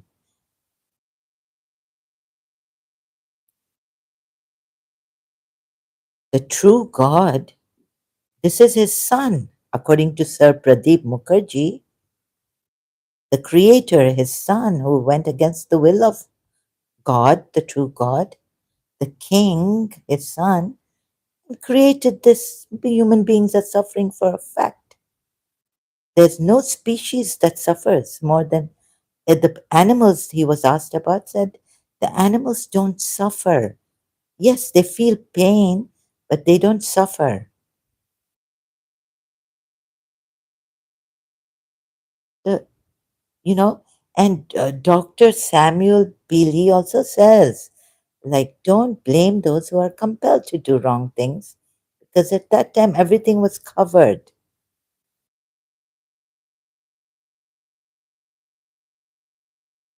The people who trigger you most are showing you yourself. This time, I haven't watched this but since Dr. Samuel B.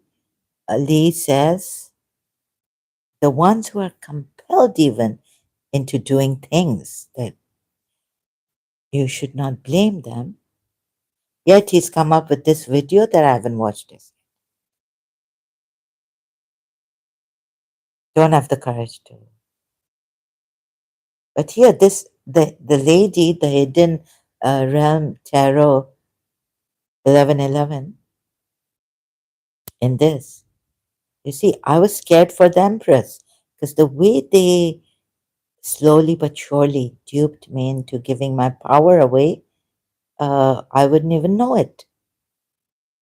Like I said, in in Pakistan, I was saying, coming across cunning people, very clever, that when I'm sold, if I'm sold here, I wouldn't even know which Pakistani has sold me out.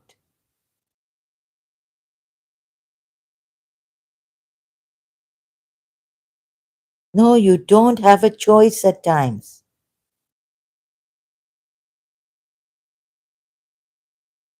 You know how they confuse you and put you in doubt, and then you choose the lower frequency? Yes.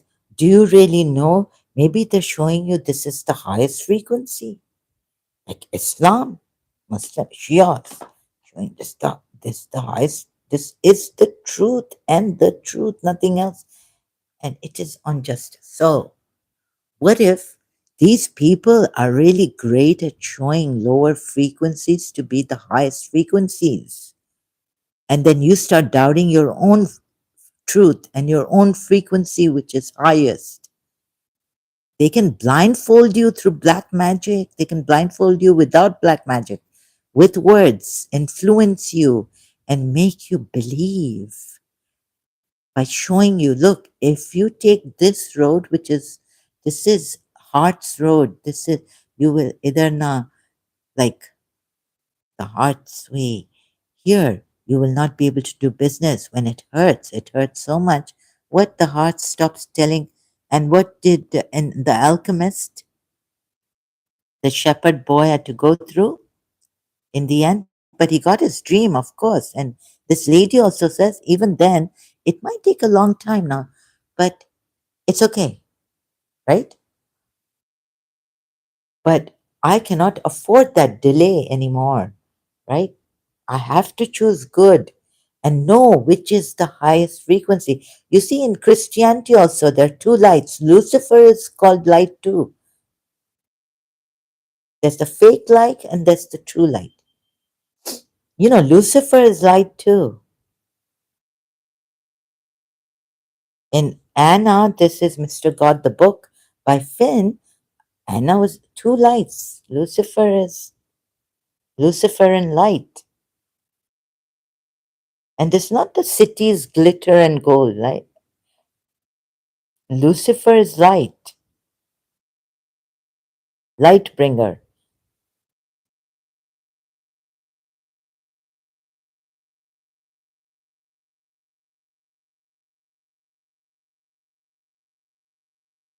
Do you see how they made us believe that this religion and cry for Imam Hussein and do Azadaris and really like this is the true religion? How they turned Shia now trying to show the Shias, it's become very hard, and Shias would come and maybe abuse me here. And say, you're being disrespectful to Bibi Zainab, you shameless person. You don't know what pain is? Of course, I know what pain is. I felt the pain like in my own way.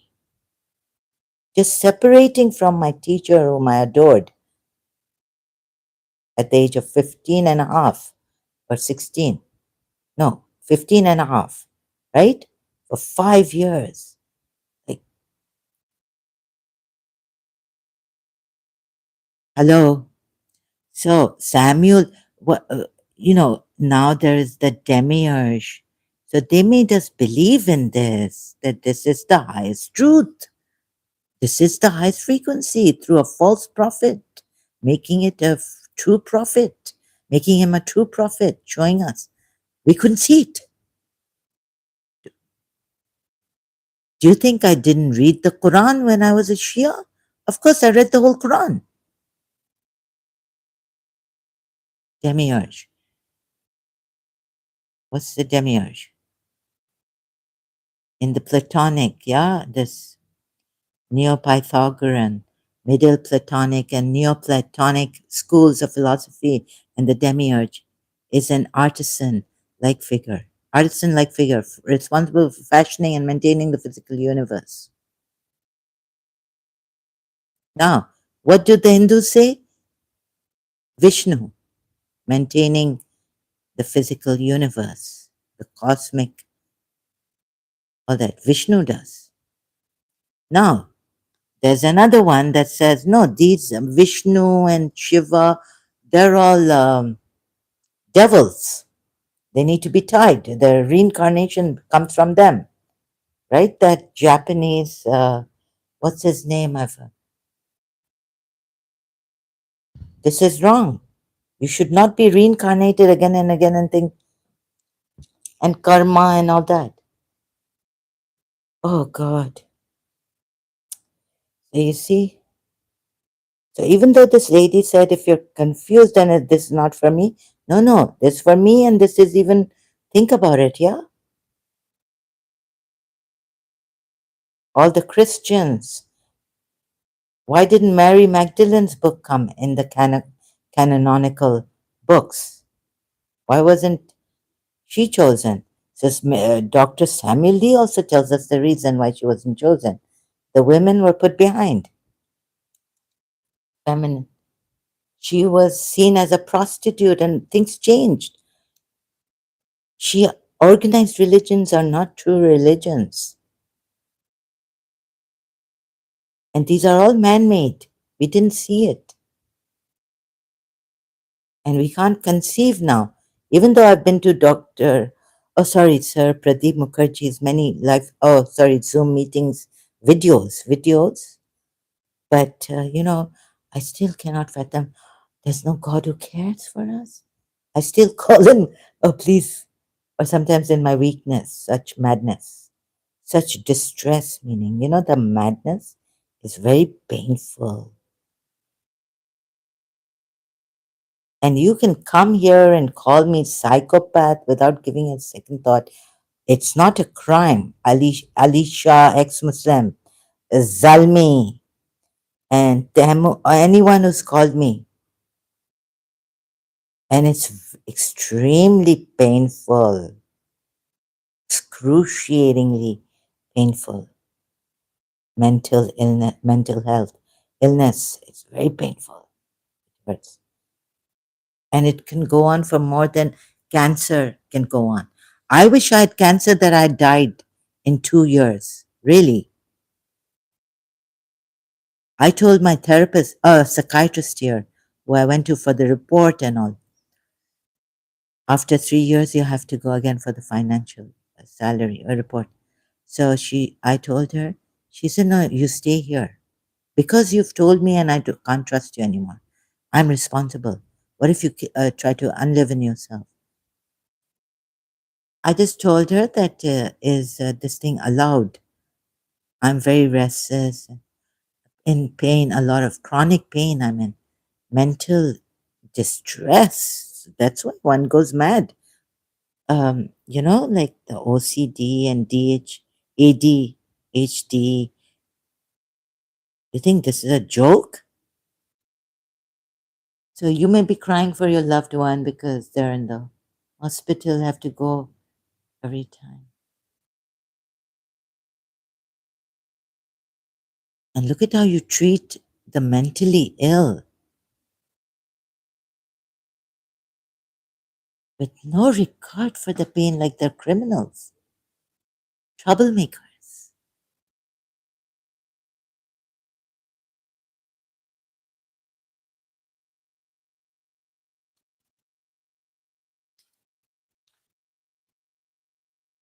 And moreover, you want to come and harass.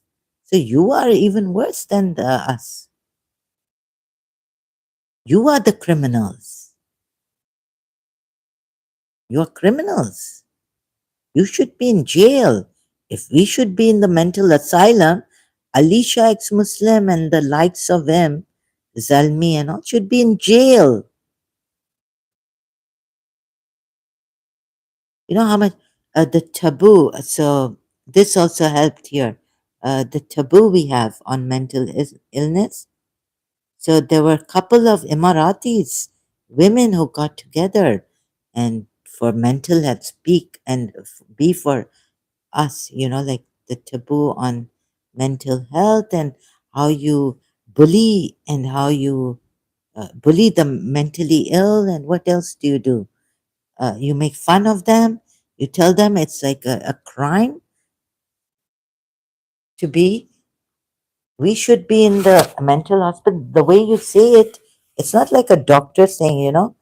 So I was asking the doctor, what was it? I forgot. Uh, what's that? Anesthesia, not anesthesia. Anesthesia, euthanasia.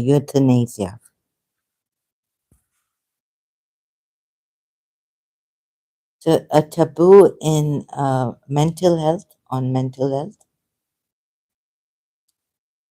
People will, mental health. In the UAE, some Emirati ladies got together to help this. Now, depression meant weak faith. For many UAE residents, mental health is no longer a taboo topic now. But there was a ladies group got together. Who started it? Which Emirati lady? Ladies came together. Now you see, it's not a mental taboo anymore. That they're weak in faith, so that's why, or they brought it upon themselves. The gaslighting we go through. More people are recognizing that stress, burnout, and depression are real challenges that deserve understanding, not um, v- vindicating. What do you call that? Condemning, not condemning, understanding, and professional attention. For many UAE residents, mental health is no longer a taboo topic, even in a society where emotional struggles were once viewed as a sign of weak faith or character. Thank you, College Times. Stigma. Now, these ladies who started this some time ago, can you hear my heart? Uh, what I had to go through, I know in this mental health issue.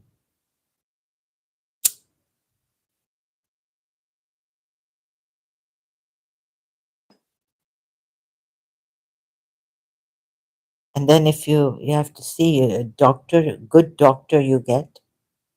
Sometimes even those who are, there are narcissists in the medical area also,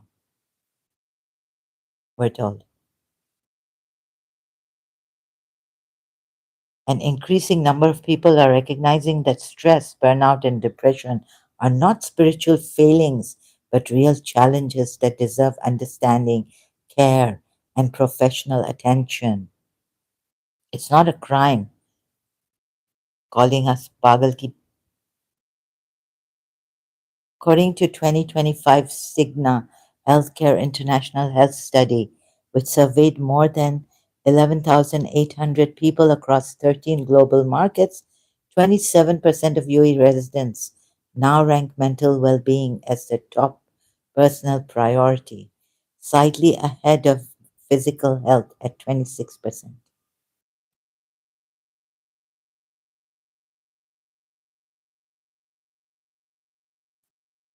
Those ladies who started this, Emirati ladies, can't get that study, can't find it on research, well-being, roast. Okay, who is smirky, smile? Yatan, you have lost. You are going to lose here in the UAE. You started in Pakistan against me. There is no place. I was being attacked as chaotic energy, uh, unruly. You know how they get into your frequency now? There's a lot of videos if you're interested to know about this. But those who want to keep themselves up to date and be aware of these things, please, so that if you get lots of migraines, headaches. I mean, I'm not qualified, but I'm just saying out of like experience of my own life that say, oh no, there's no. I have my faith in God. It's not enough. The black magic they do, there's a Quran ayat. The evil that they do will go back to them. Yes, definitely it goes. But simultaneously, at that time, it can affect you. It affected my mother. She was 13 years old when she got married. I mean, what crime could she have done, right? And then her in laws gave her a hard time. Mental. She used to say I was mentally tortured. I loved them. They didn't love me back. Okay, so she used to pray in London. A Shia mother of mine who got married at the age of 13. Her aunt, she was brought up mostly by her aunt, uh, disagreed to this marriage at this age of my mother against her brother. You can, so her face on wedding picture I saw, she was like not happy. She seemed like to have cried before. My mother told me her aunt was against this marriage because of my mother's age. She was only in seventh class, 13-year-old, 13 years old. What crime could she have committed at that age that the magic did get her?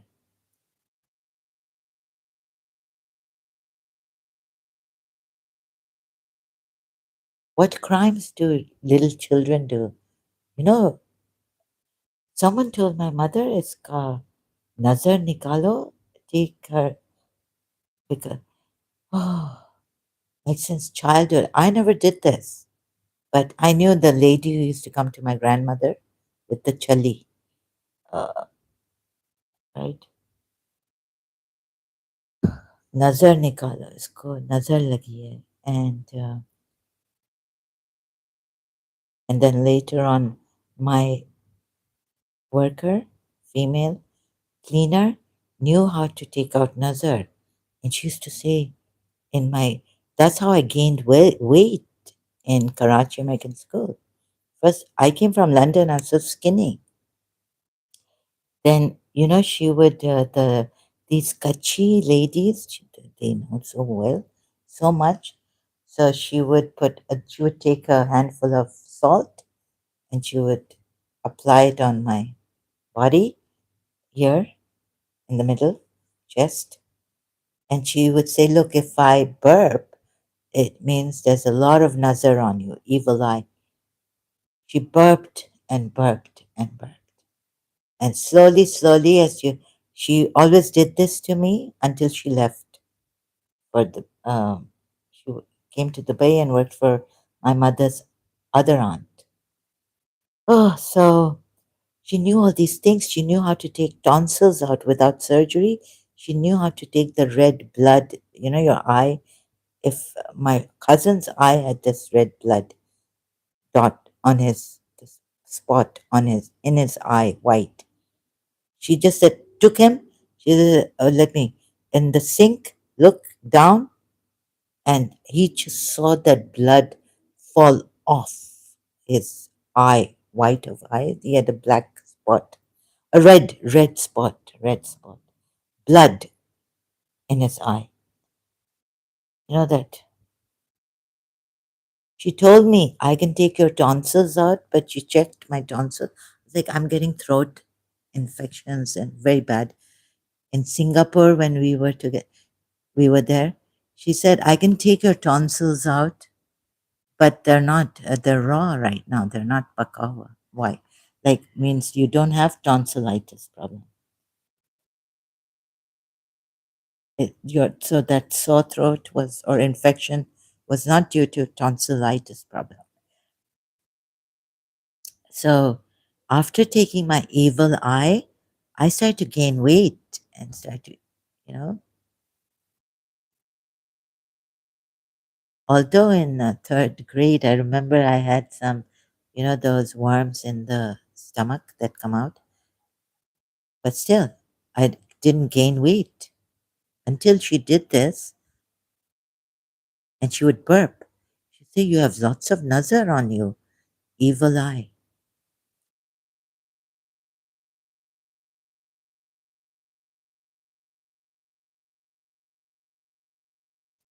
Slightly ahead of physical health at 26%. Oh, the studies of our mental well being. Despite this encouraging progress, emotional strain remains widespread. And just checking my okay, just feel agitated. 80% of respondents said they often feel agitated. I was feeling agitated recently. So this my from my childhood. I get agitation, aggravation. I know why. 76% admitted to overreacting to situations. What's happened now? Why has it jumped?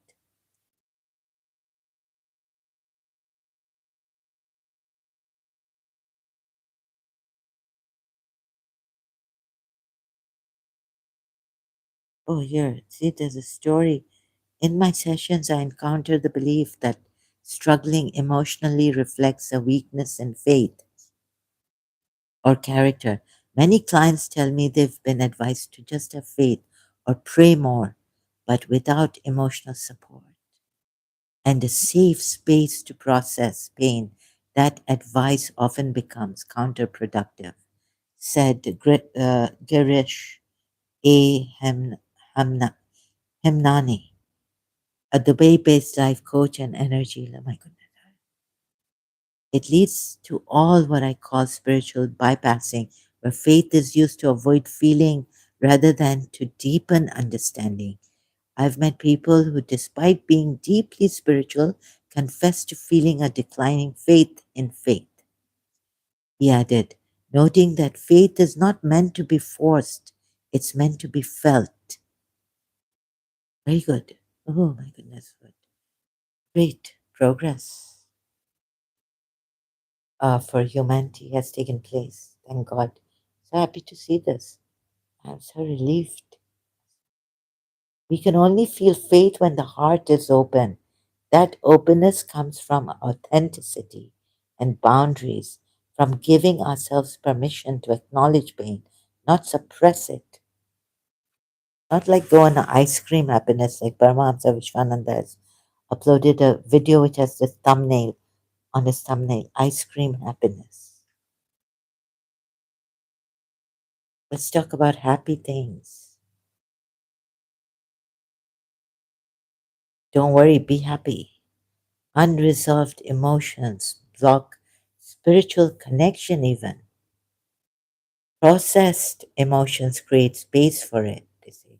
So, see now, even the healers online on YouTube, thank God. Thank you for your, we must feel our pain, not suppress it.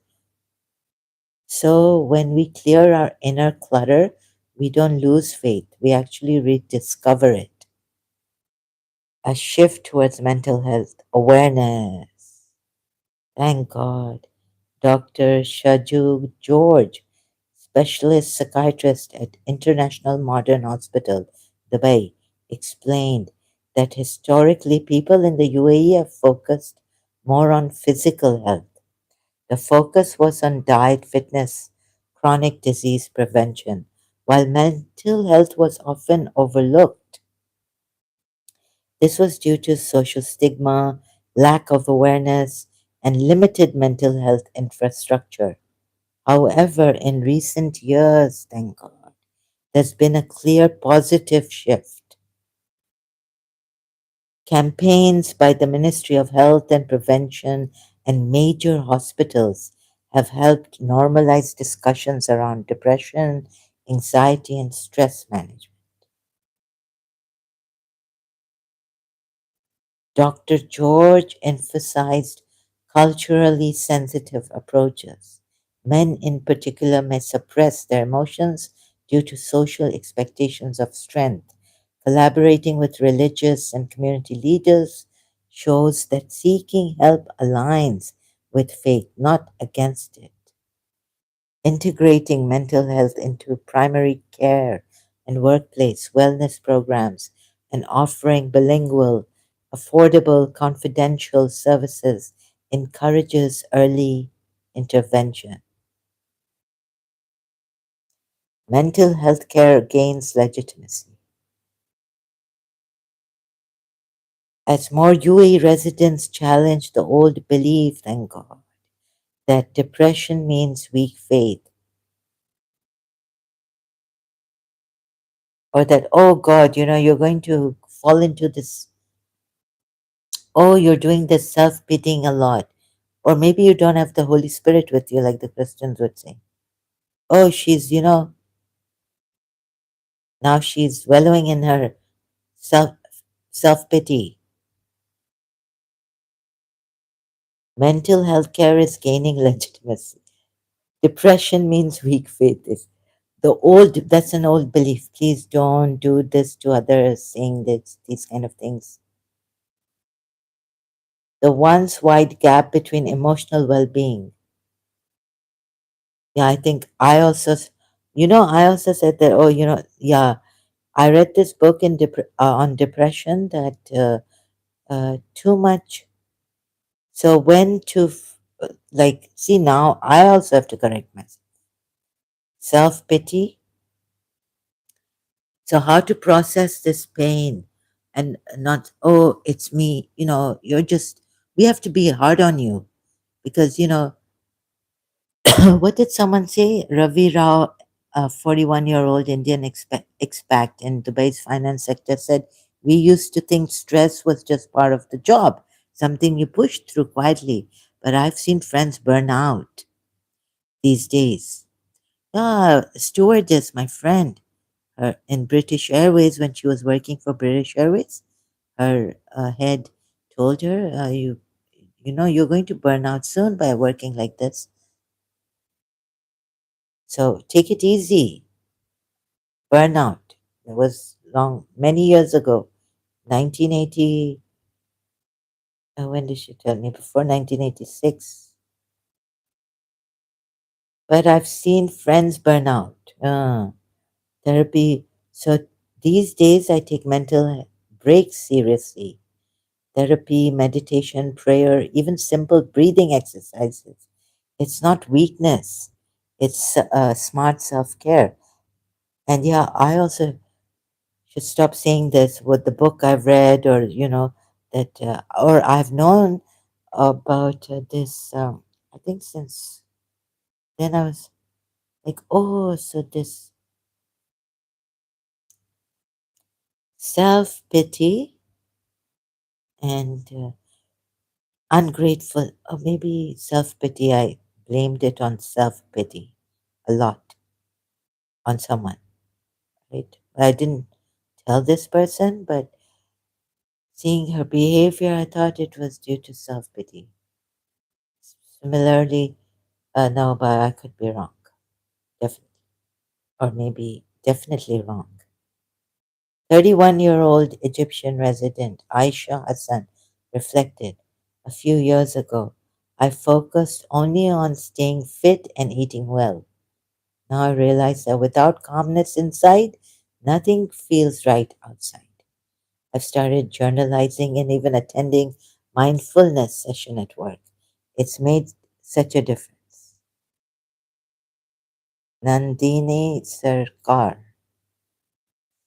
has a penchant for education, space, and women's narrative. Thank you so much for this article. Okay, so this also. Oh, and so the frequencies that have come in, so that helped.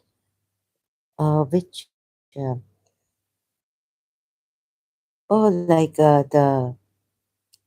thank you, this I should.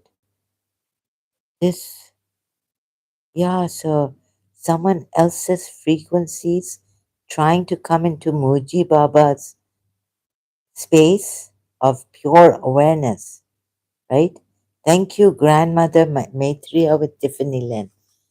Oh, so even Muji Baba's field, the darkness that wants to communicate, the mind that attacks, wants to attack, come into Muji Baba's field, frequency, field, yeah? Other frequencies, lower frequencies, dark frequencies. Oh, God. So maybe other people's lower frequencies, and it may. So I was really scared here. I have to confess. I mean, was it? Oh, this empress, she can, whoever is trying to get her to choose or to come into their frequency, lower frequency. Oh my God. So the hidden realm, I'm afraid for that person, right? But it's good awareness. The hidden realm of, sorry, the hidden realms tarot, 1111 channel. Oh God. They want you to feel powerless. Witches, warlocks, dark and dead things walking among us. Choice point. No, no, the choice. You see the hearts.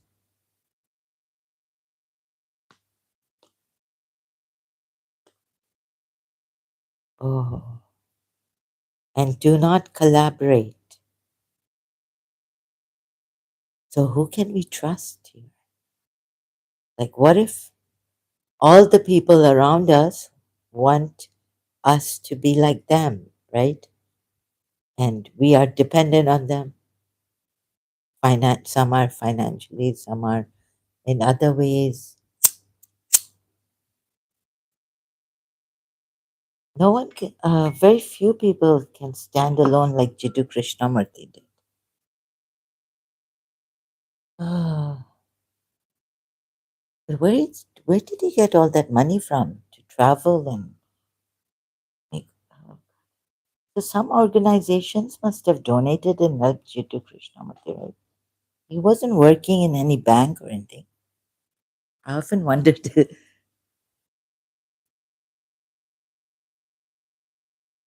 You see, lady, lady, lady. She looks like Dr. Bhaskaran Pillai, the other side. The See, I also had a look-alike twin in where was it? Zurich? No, Austria.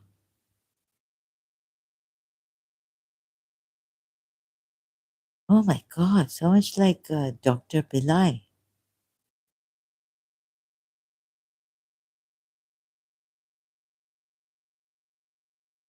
It's got a southern accent, American.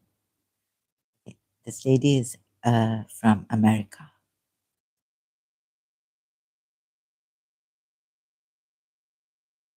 But I think we all need more help than this, right?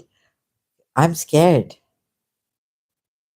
Really, they put you in so much pain, so much distress. It's maddening pain. You may call it. We're not psychopaths, right? We're not narcissists. But the narcissist can get us into making us feel that we are the narcissist. We are the loud ones. We are the enraged, causing the problem by being loud, getting angry, losing it, breaking. You know what is breaking you? And when you're broken, fragmented mind, already the mind is fragmented. It's not wholesome, like pure awareness. There are parts to it. So what you call holy is pure awareness. Like a holy man is wholesome, right? It doesn't work from fragmented mind. He works from something that is wholesome. So like Prophet Muhammad said, there's one thing you should be taking care of, and that's the heart, the main part of the organ. He spoke about the heart, but also like not physically, but metaphysically, the heart. Never break a person's heart, and be very careful you don't hurt a person's feeling, as Shias also. So when you talk about another person's, I know the Muslims come and how they abuse also. And this is not the way to do discussions and abusing Christians, apologists. If they don't know how to, if you know how many Muslims maybe, because you see, Islam now, even Maryam Namazi has said, right? Islam is not compatible with human rights, not the Western system or the British system or the European system or the secular system. Islam is not compatible with human rights. Please see this for your own good, for everyone, humanity's rights goods. Good.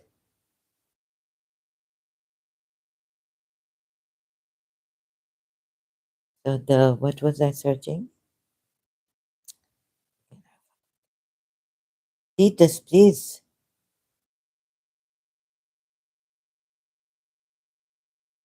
And always give an understanding heart, never judging and calling mentally ill people troublesome, burden, cumbersome. Oh, so how could, the religious prophets, false prophets, look how they have been made the true prophets. Please, even Jews see. What is this Jeremiah? I mean, thank God I don't know how I got some. I said, no, I don't want to suffer. Even for God's sake, like, oh, the madness. I found an article. I was searching for Abraham and Ismail, I found an article on Abraham, the insanity of Abraham and Isaac, this Abraham's insanity, right? Jeremiah the prophet. Wait, let me see. So then it was like it came in my dream, about Jeremiah. So I went and read, I had the Bible in Karachi. In Karachi, the dream came. I was like, what kind of a prophet is this? Right? Then my mind's, and reading before that, no, before reading Jiddu Krishnamurti even, I found this Abraham, a very Abraham's, God, Abraham's madness, the sacrifice.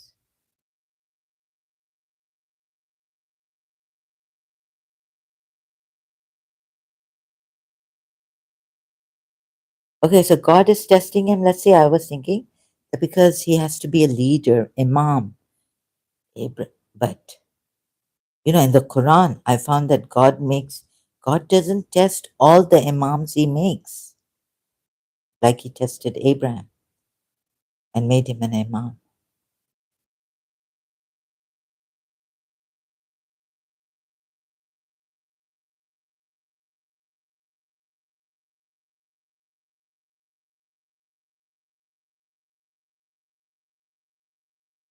As in, from what perspective is this on Facebook? Philosophy, ethics, sociology, and psychology? From what perspective is Abraham's willingness to sacrifice Isaac an indisputable sign of madness, whether Abraham's God or both at once? Dot dot dot dot. I'm not going to Facebook right now. And Isaac and I can't find that article. Try to search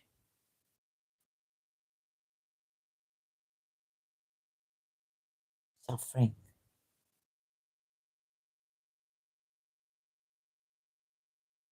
That he was supposed to be a leader, an imam, like taking it from the Quran. So, God, so that when he becomes a leader for the people, leading, guiding the people, he doesn't give, he doesn't become, go into nepotism, favoritism, and put his son first. But this is, okay, this is the way of, but like gurus, they don't have to do this. At least Hindu gurus, let me give you an example. Jiddu Krishnamurti, also, he wasn't a Hindu guru. No, he was against gurus and all this. Was Abraham crazy? Was it this one? Maid, Maiden? Maidan? Was Abraham crazy, understanding his attempted sacrifice through Ibn Hazm's theory of prophecy? When I was speaking at the Jewish Museum of Berlin on the story of Abraham's sacrifice in the Islamic tradition, a Protestant minister, no one of the panel stood up. A Protestant minister on one of the panels stood up and passionately argued that Abraham should have been arrested for attempting murder. At first, much of us in the audience laughed to ourselves, thinking, how could a prophet be arrested for a crime? How could a prophet be a criminal? Nonetheless, the more I thought about it, about his point, the more it bothered me. Sorry if I make mistakes, I apologize in advance. Like I made a mistake here in reading. If we saw a father holding a knife and leading his son to a remote place, would we not become suspicious? If we had the slightest inkling that a parent was going to hurt their child, would we not call child protective services or the police? The point that the speaker made also raised the question of what happens when we apply modern standards to ancient texts and scriptures? Can scripture be redeemed in the modern world, or have our values changed to the point that scripture has become irrelevant? Oh, and another thing, I was telling my therapist going to her sometimes once in a blue moon when after God gave me. Anyways, so in year 2000, I visited her too. Again, you know, in Karachi, she's a Shia. Yeah, she had a German mother, Pakistani mother, a father, but she's a Shia. And I was saying Miss Hassan, come on, even uh, Hazrat Zachariah. No, no, wait a minute. Sorry. Hazrat Yaqub, Hazrat Yusuf's father, pining and this and that for his son Yusuf. Is God had promised him, like the dream. Oh, sorry, no, no. The dream of Hazrat Yusuf. So Yaqub was in a, he was crying for his son separated from him.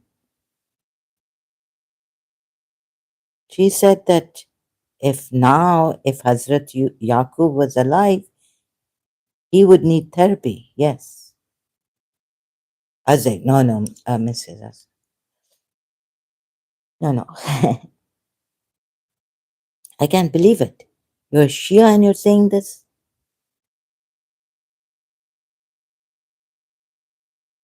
But she was saying this as a psychologist, not a Shia.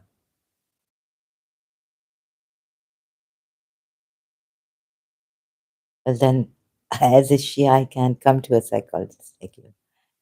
Can scripture be redeemed in the modern world? Okay, this I've read. Sorry.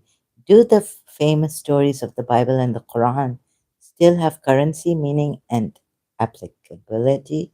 Ibn Hazm's theory of prophecy.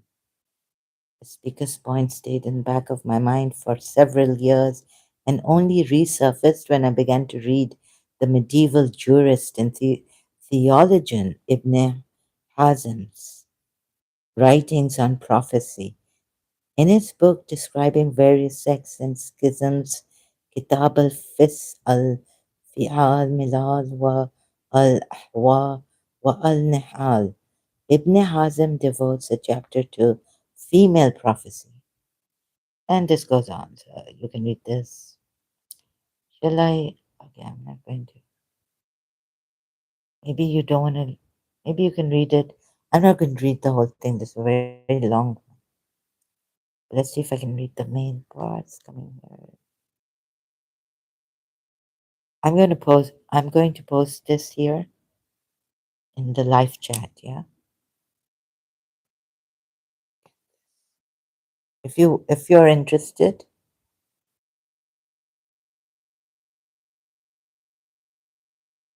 thank you. This means a lot to me. Flower Garden 5864. I cannot tell you how much it means. Thank you for your support. Really appreciate it. Very few people. So want to see some great Muslims who can come here and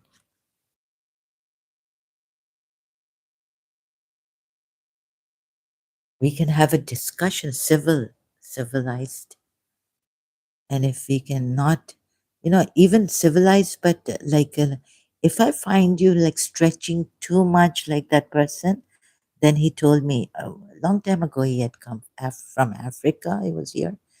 So he told me that, you're calling me dishonest on this because you see, he was stretching the thing so much on this ayat that maybe the Arabic, I don't know, but they would say maybe the Arabic word has, it's the way it's in Arabic, Surah 9, ayat. So, but if I find you like, why would you want to stretch so much on this? Like, stretch, like, make it's like, stretching to the point where uh, you're finding all other so much to defend this ayat, right? Would it be fair even? So I thought he was dishonest. So I called him dishonest. And then he said, now you're calling me dishonest? Maybe he was, I was,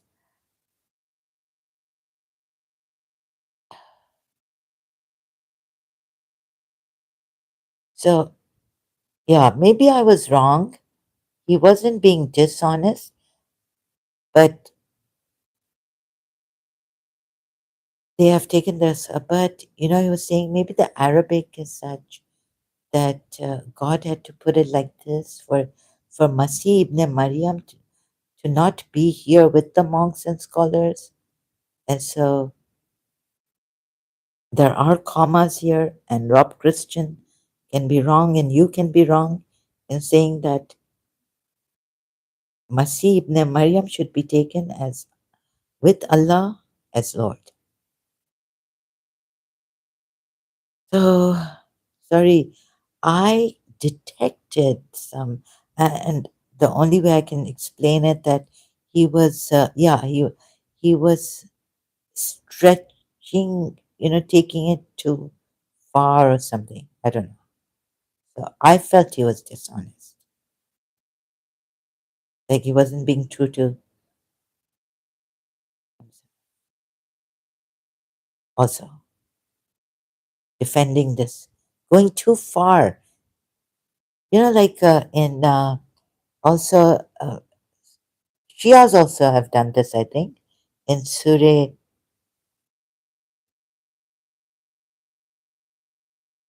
Fat ayat, for Surah Fat ayat 9, saying that if the Arabic, maybe for Surah Fat, yeah, if Allah comes first, the Arabic grammar, the way the sentences are written. So if Allah comes first, then the last part is for Allah and not for His Messenger. Arabic written way is this, like the Persian written way. The way it is written, we don't speak like that. Persian, Farsi, yeah. So now I don't. No, no. For a long time, even what classic? I'm not sure about that. I don't have much information on that. Classical Arab like no, the about Arabic, the way like it should be put. They have also said that the Allah that is mentioned first before the His Messenger. So the last part should be Allah in respect, no, sorry, and glorify Him. Now it becomes Allah because Allah is mentioned here first. I don't know. I saw this on a Shia website somewhere, read it. I can't remember where. So, no, no. Mm,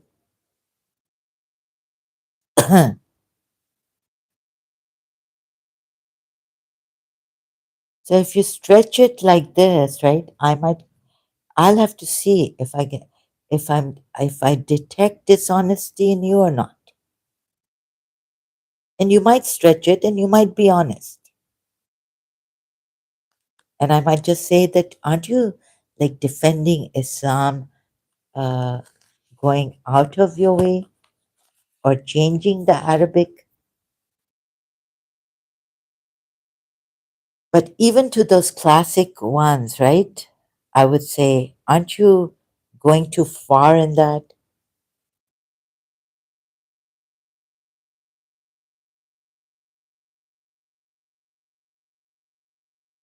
So that you may believe in Allah and His Messenger and honor Him and respect Him and exalt Him morning and afternoon.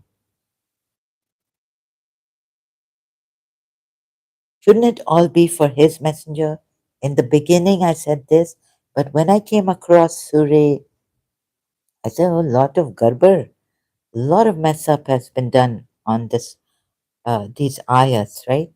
It's been messed up. It's been stolen from places and all this." When I came across Surah 4, ayat 150, although before coming across this, I was saying it's the messenger glorify him morning and evening. not first mentioned Allah, but his messenger, Allah's messenger. Then when I came across Surah 4 at 150, I was like, indeed, those who disbelieve in Allah and His Messenger. I was like, no, actually, even I changed Surah Fat ayat for Surah Fat ayat 9. It's honor Him. It's both Allah and His Messenger in one.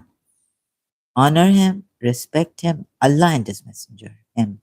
In the Him comes Allah and His Messenger. In the Him here also, exalt Him. Morning and afternoon comes Allah and His Messenger. And there's some problem in this. You see, not I wouldn't read it the way some we believe in somewhat messengers. No, it can't be, and disbelieve in others. That means that all the messengers of Allah. This would then mean and wish to adopt a way in between. This part means between Allah and wish to discriminate between Allah and His messengers means that Allah and His messengers are this one and the same.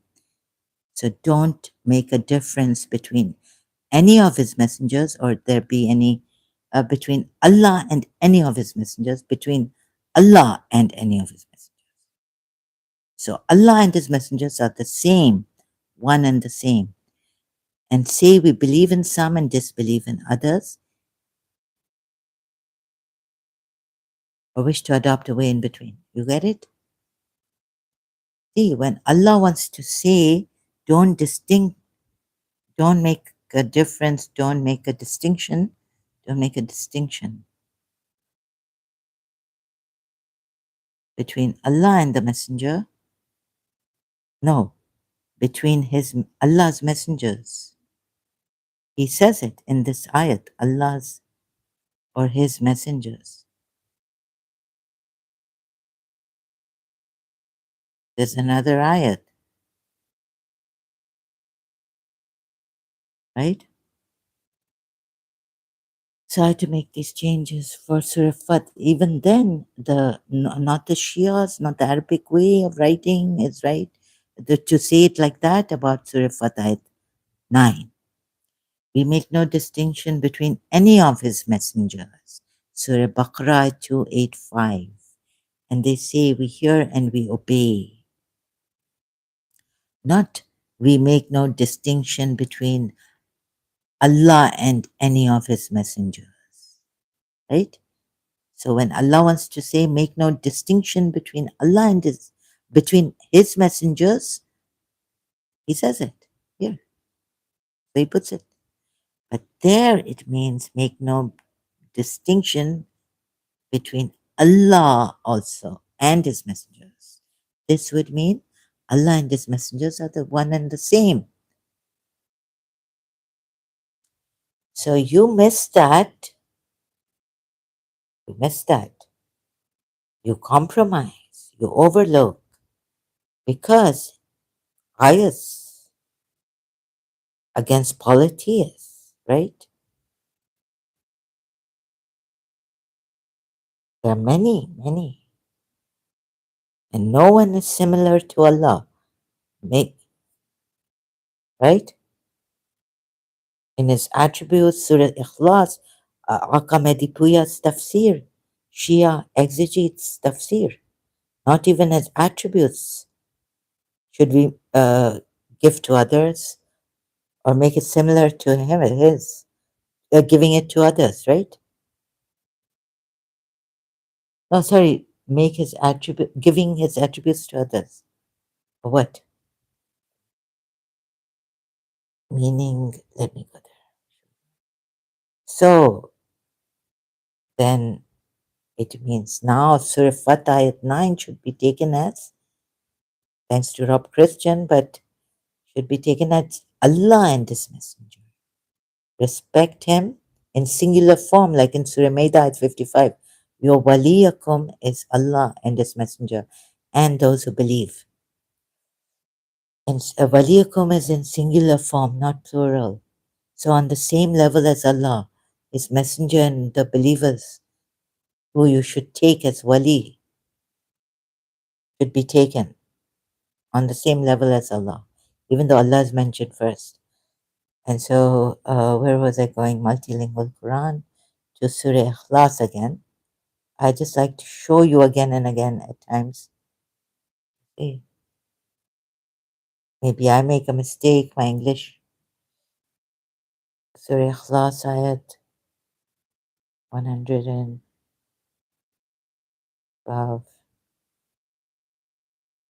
Sincerity. Oh, Akamandipuya. Ahad, one in person and being, is applied to Allah alone and signifies the one, the soul. So this would mean that, you see, it would go against that ayat's true meaning, Surah 4, ayat 150, not to make a distinction because the disbelievers make a distinction between Allah and His messengers, not between Allah's messengers. There's an and there. So here Akamedipuya says, oh, or he who has no second to share in his divinity, nor in his essence, nor in his attributes. So how to put it? Even in his attributes, no one has a share. But Rahmat, the Prophet, Messenger, Prophet Muhammad has been sent, but nothing but as a Rahmat al Alameen to the worlds. Surah Anbiya, ayat 107 or 6. Oh my God! So, but that's a attribute of Allah. So He's personified as an attribute sent to the world. His messenger, Prophet Muhammad. That ayat is for Prophet Muhammad. And even another messenger that was sent, but as a mercy. It's not only Prophet Muhammad.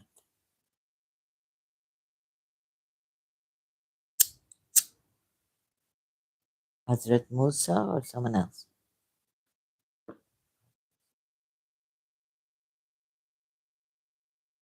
So that is an attribute. But here Allah Aqamedi Puya says,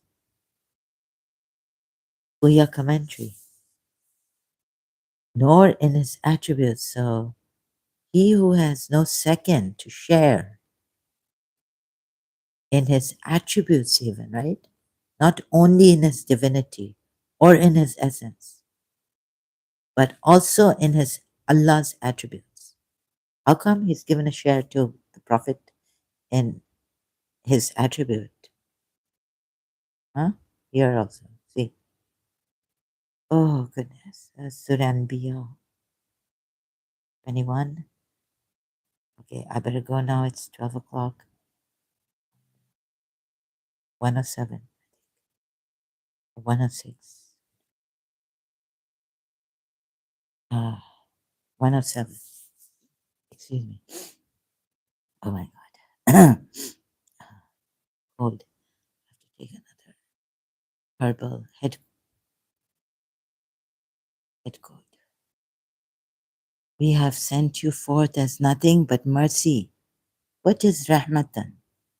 Isn't this an attribute of Allah? Comes from Rahman, right?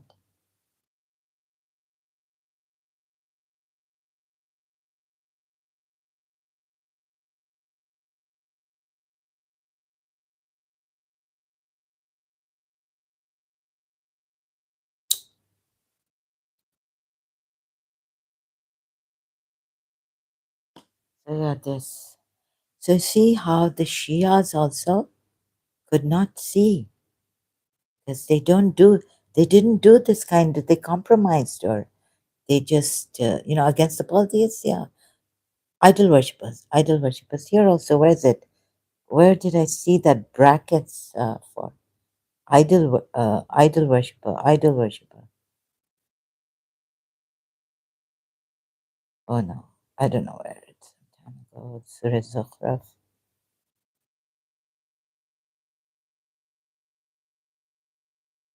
Yeah, here somewhere when I was searching uh, objects of worship, but those objects of worship they invoke besides him.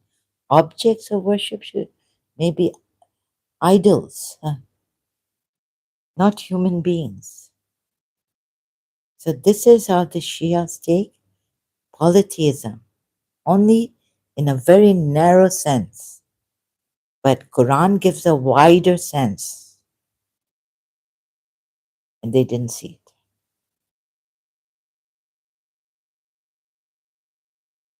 Does Allah mean to say that these idols are servants just like you? In Surah Nisa, where is it? Give me no respite. Do they have eyes? But yeah, the second ayat says, do they have eyes by which they can? But Allah makes a mistake here. Give me no respite.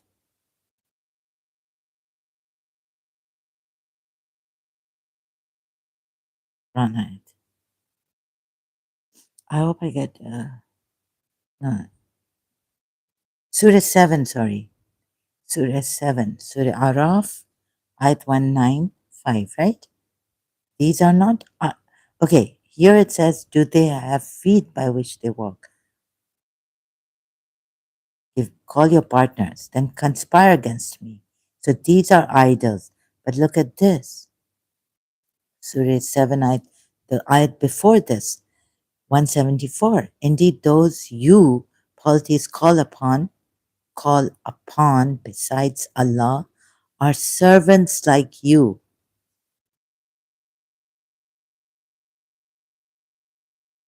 right?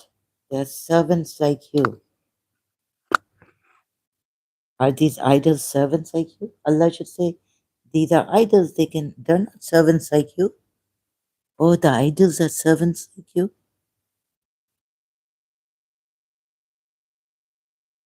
The partners you call upon, right? Besides Allah, are servants like you. Are the idols like you, objects of worship like you? They could be human beings. Yet the other eye confuses you. The other eye tells you, do they have feet by which they walk? Do you have your human beings? Allah is in the previous ayat saying, are they servants? They are servants like you, the ones they have made partners. Let me check, show you the Arabic form written in Quran.com from Quran.com. Sorry, Araf ayat 194. Start with.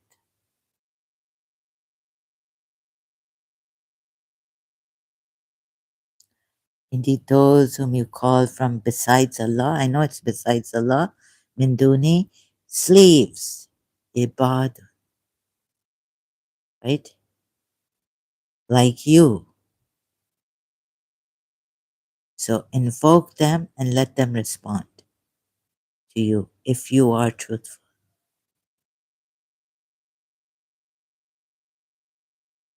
So call on them and let them respond.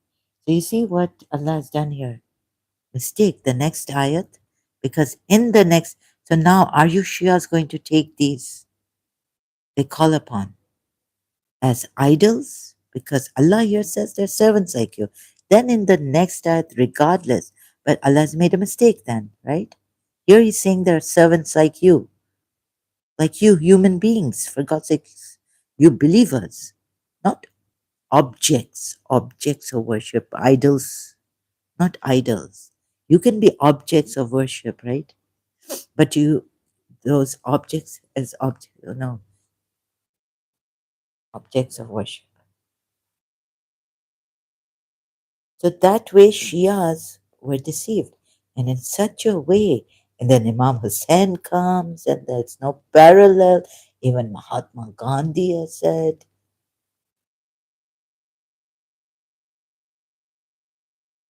I had 72, like Imam Hussein's companions.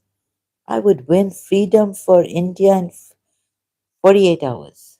something like this, or 78, but 72 hours.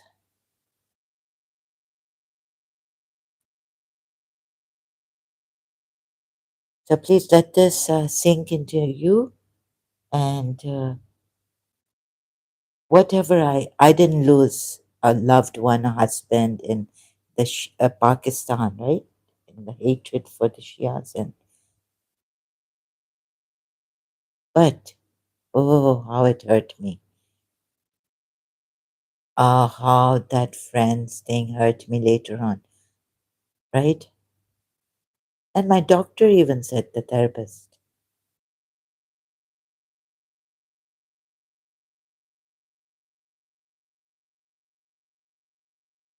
you see, the Sunnis are not going to marry the Shias, and the Shias are not going to marry Sunnis. Although there are few who do that. So,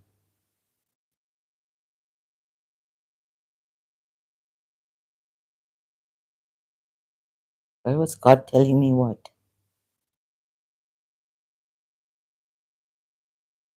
Oh God, and why would Ahlul Bayt want to hurt you? Oh, my Shia therapist told me, why would Ahlul Bayt want to hurt you? It was on something I can't say up point. No. Otherwise, I would be revealing too much and it's too bad, silly of me to do that. Okay, why would the Ahlul Bayt want to hurt you? She was also shocked.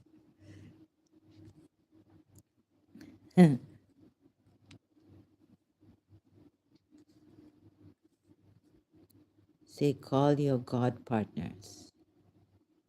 No, no, this God partners, Shurak, this is just partners. So what a mess has been created. Some say God partners, some say these are these could they're human beings here. Then Allah goes and turns on idols, like he's now turning to idols and saying, do they have feet by which they walk?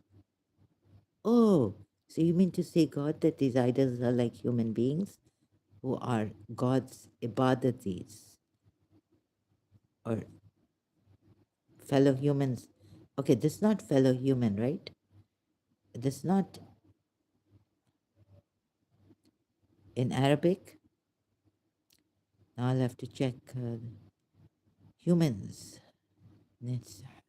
Those are women. Very those whom you call upon. It's just here. So you see where you have done kapla. Oh no, Surah Nisayat 1. Where did I open it? How far back? Arabic. So I cannot, nas, yeah. Mankind.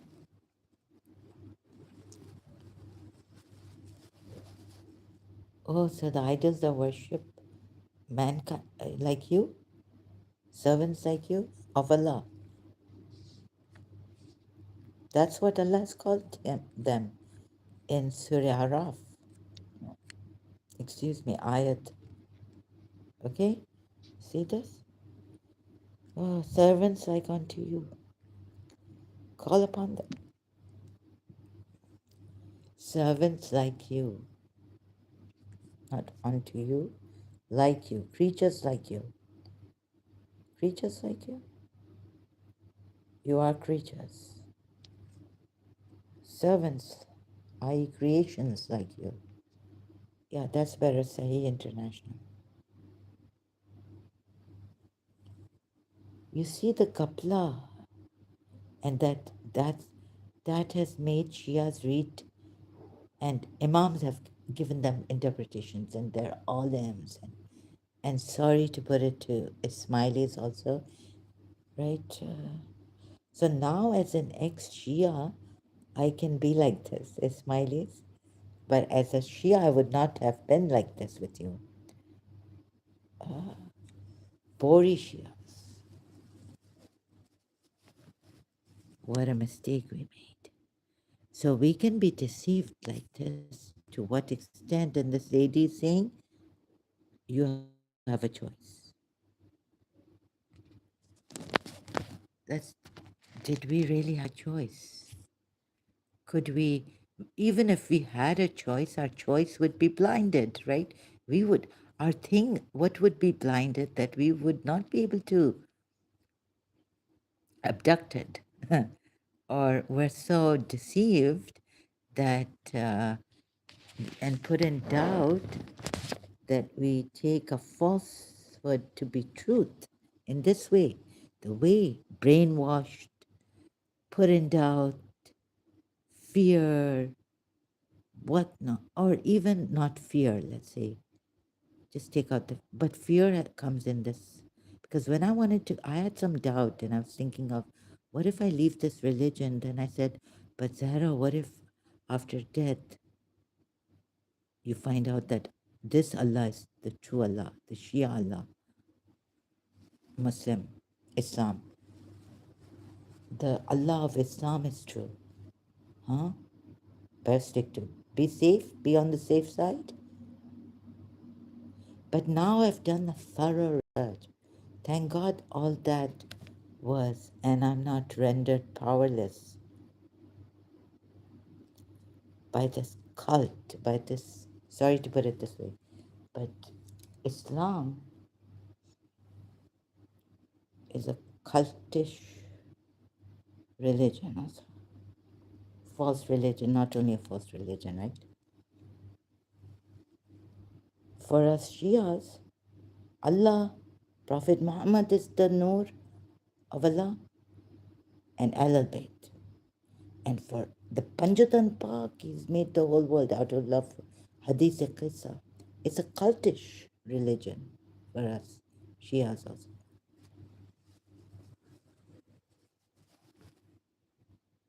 Only the chosen ones, even for the Sunnis, cultish,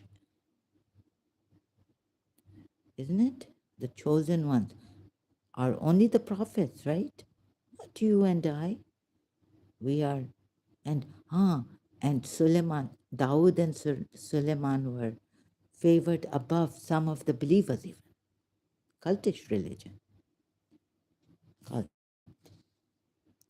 Like, few, so it's a, isn't it a cultish religion? What's a cultish religion? Cultish, a cult.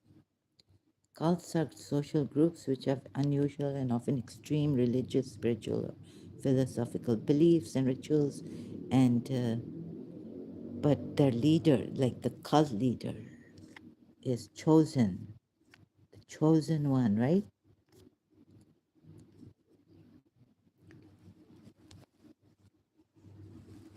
And also, like our social groups, religions, cult leaders.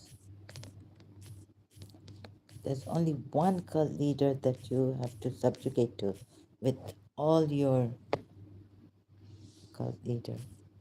What is a cult leader? Not a movie. Meaning, so cults have leaders worldwide because, like the religion, they furnish their members with a sense of security and belonging. A cult leader can be defined as a very good, but chosen by whom? He makes himself a cult leader. So, yeah, cult leaders choose themselves to be cult leaders, right? It has, cults have a cult leader. I don't know how to, who chooses them?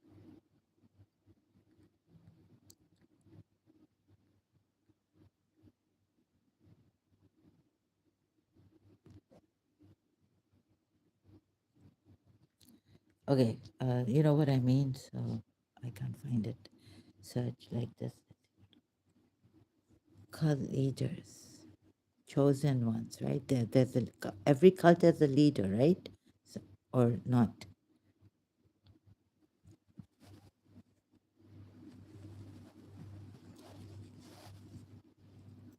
Oh God. it's like a few chosen ones, and those belonging to this cult religion, if I can safely say this, I'm not sure, but you know, like what I mean, it's a few of them chosen ones for whom Allah has created this whole world out of love for them. Hadith Ex-Shias, you know this? And the Panjatan Pak and the Ahlul Bayt, they're thoroughly purified with a thorough purification. I wish Allah thoroughly purified us all and given us all this Quran in our hearts also. So they're thoroughly purified with a thorough purification. And why couldn't Allah send each one of us as Rahmatal lil Alameen? Rather than, isn't it a burden, so burdensome? Isn't it very cumbersome on one person to lead, guide? Too much burden on one person, messenger of Allah or prophet. Allah should have made it easy, just, give us all guidance inside our souls. Surah Sajda, he didn't do that. And that poor Samiri went astray just because his soul was inclined to this, saw this.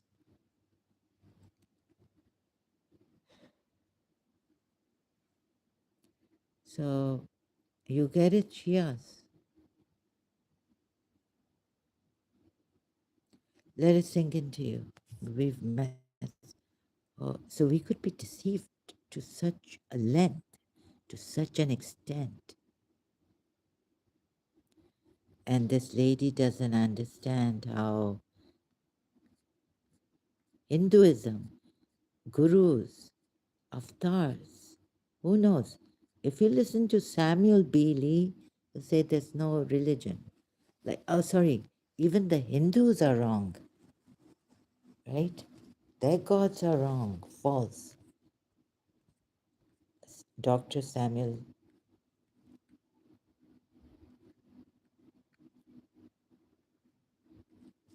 Oh no, please don't forget the Iranian people. Set them free soon. I hope. Oh my God. Before even I saw that she breaks down, I broke down. And I lost my mind yesterday. And I wanted to kill myself because God hasn't come to help any of us. And you're telling us there's a Most High God and He's communicating through me now. I just wanted to unlive in myself because give God an ultimatum. I don't want to see humans suffer like this, right? Or suffer in any way. Okay, I think I've had enough, and I think maybe you have had enough too for now, for today. Oh, today meaning that from yesterday. Okay, enough. I leave you now, and sorry I can't. It's very late. I don't think I can play the video. I can play it in silence, right? So thank you, Flower Garden. Thank you, like, share, and subscribe, support. Thank you so much. It would really need this, really need to help the Muslims. I'm very determined to help the Muslims leave Islam. This is not good for you. Islam is not good for you. I cannot thank you enough. I wish you all the best. Your country, your friends, your family, your everyone from, and the most beautiful life. All those here also, and who will be watching later and who are watching now but aren't commenting, haven't commented. Thank you so much. See you again.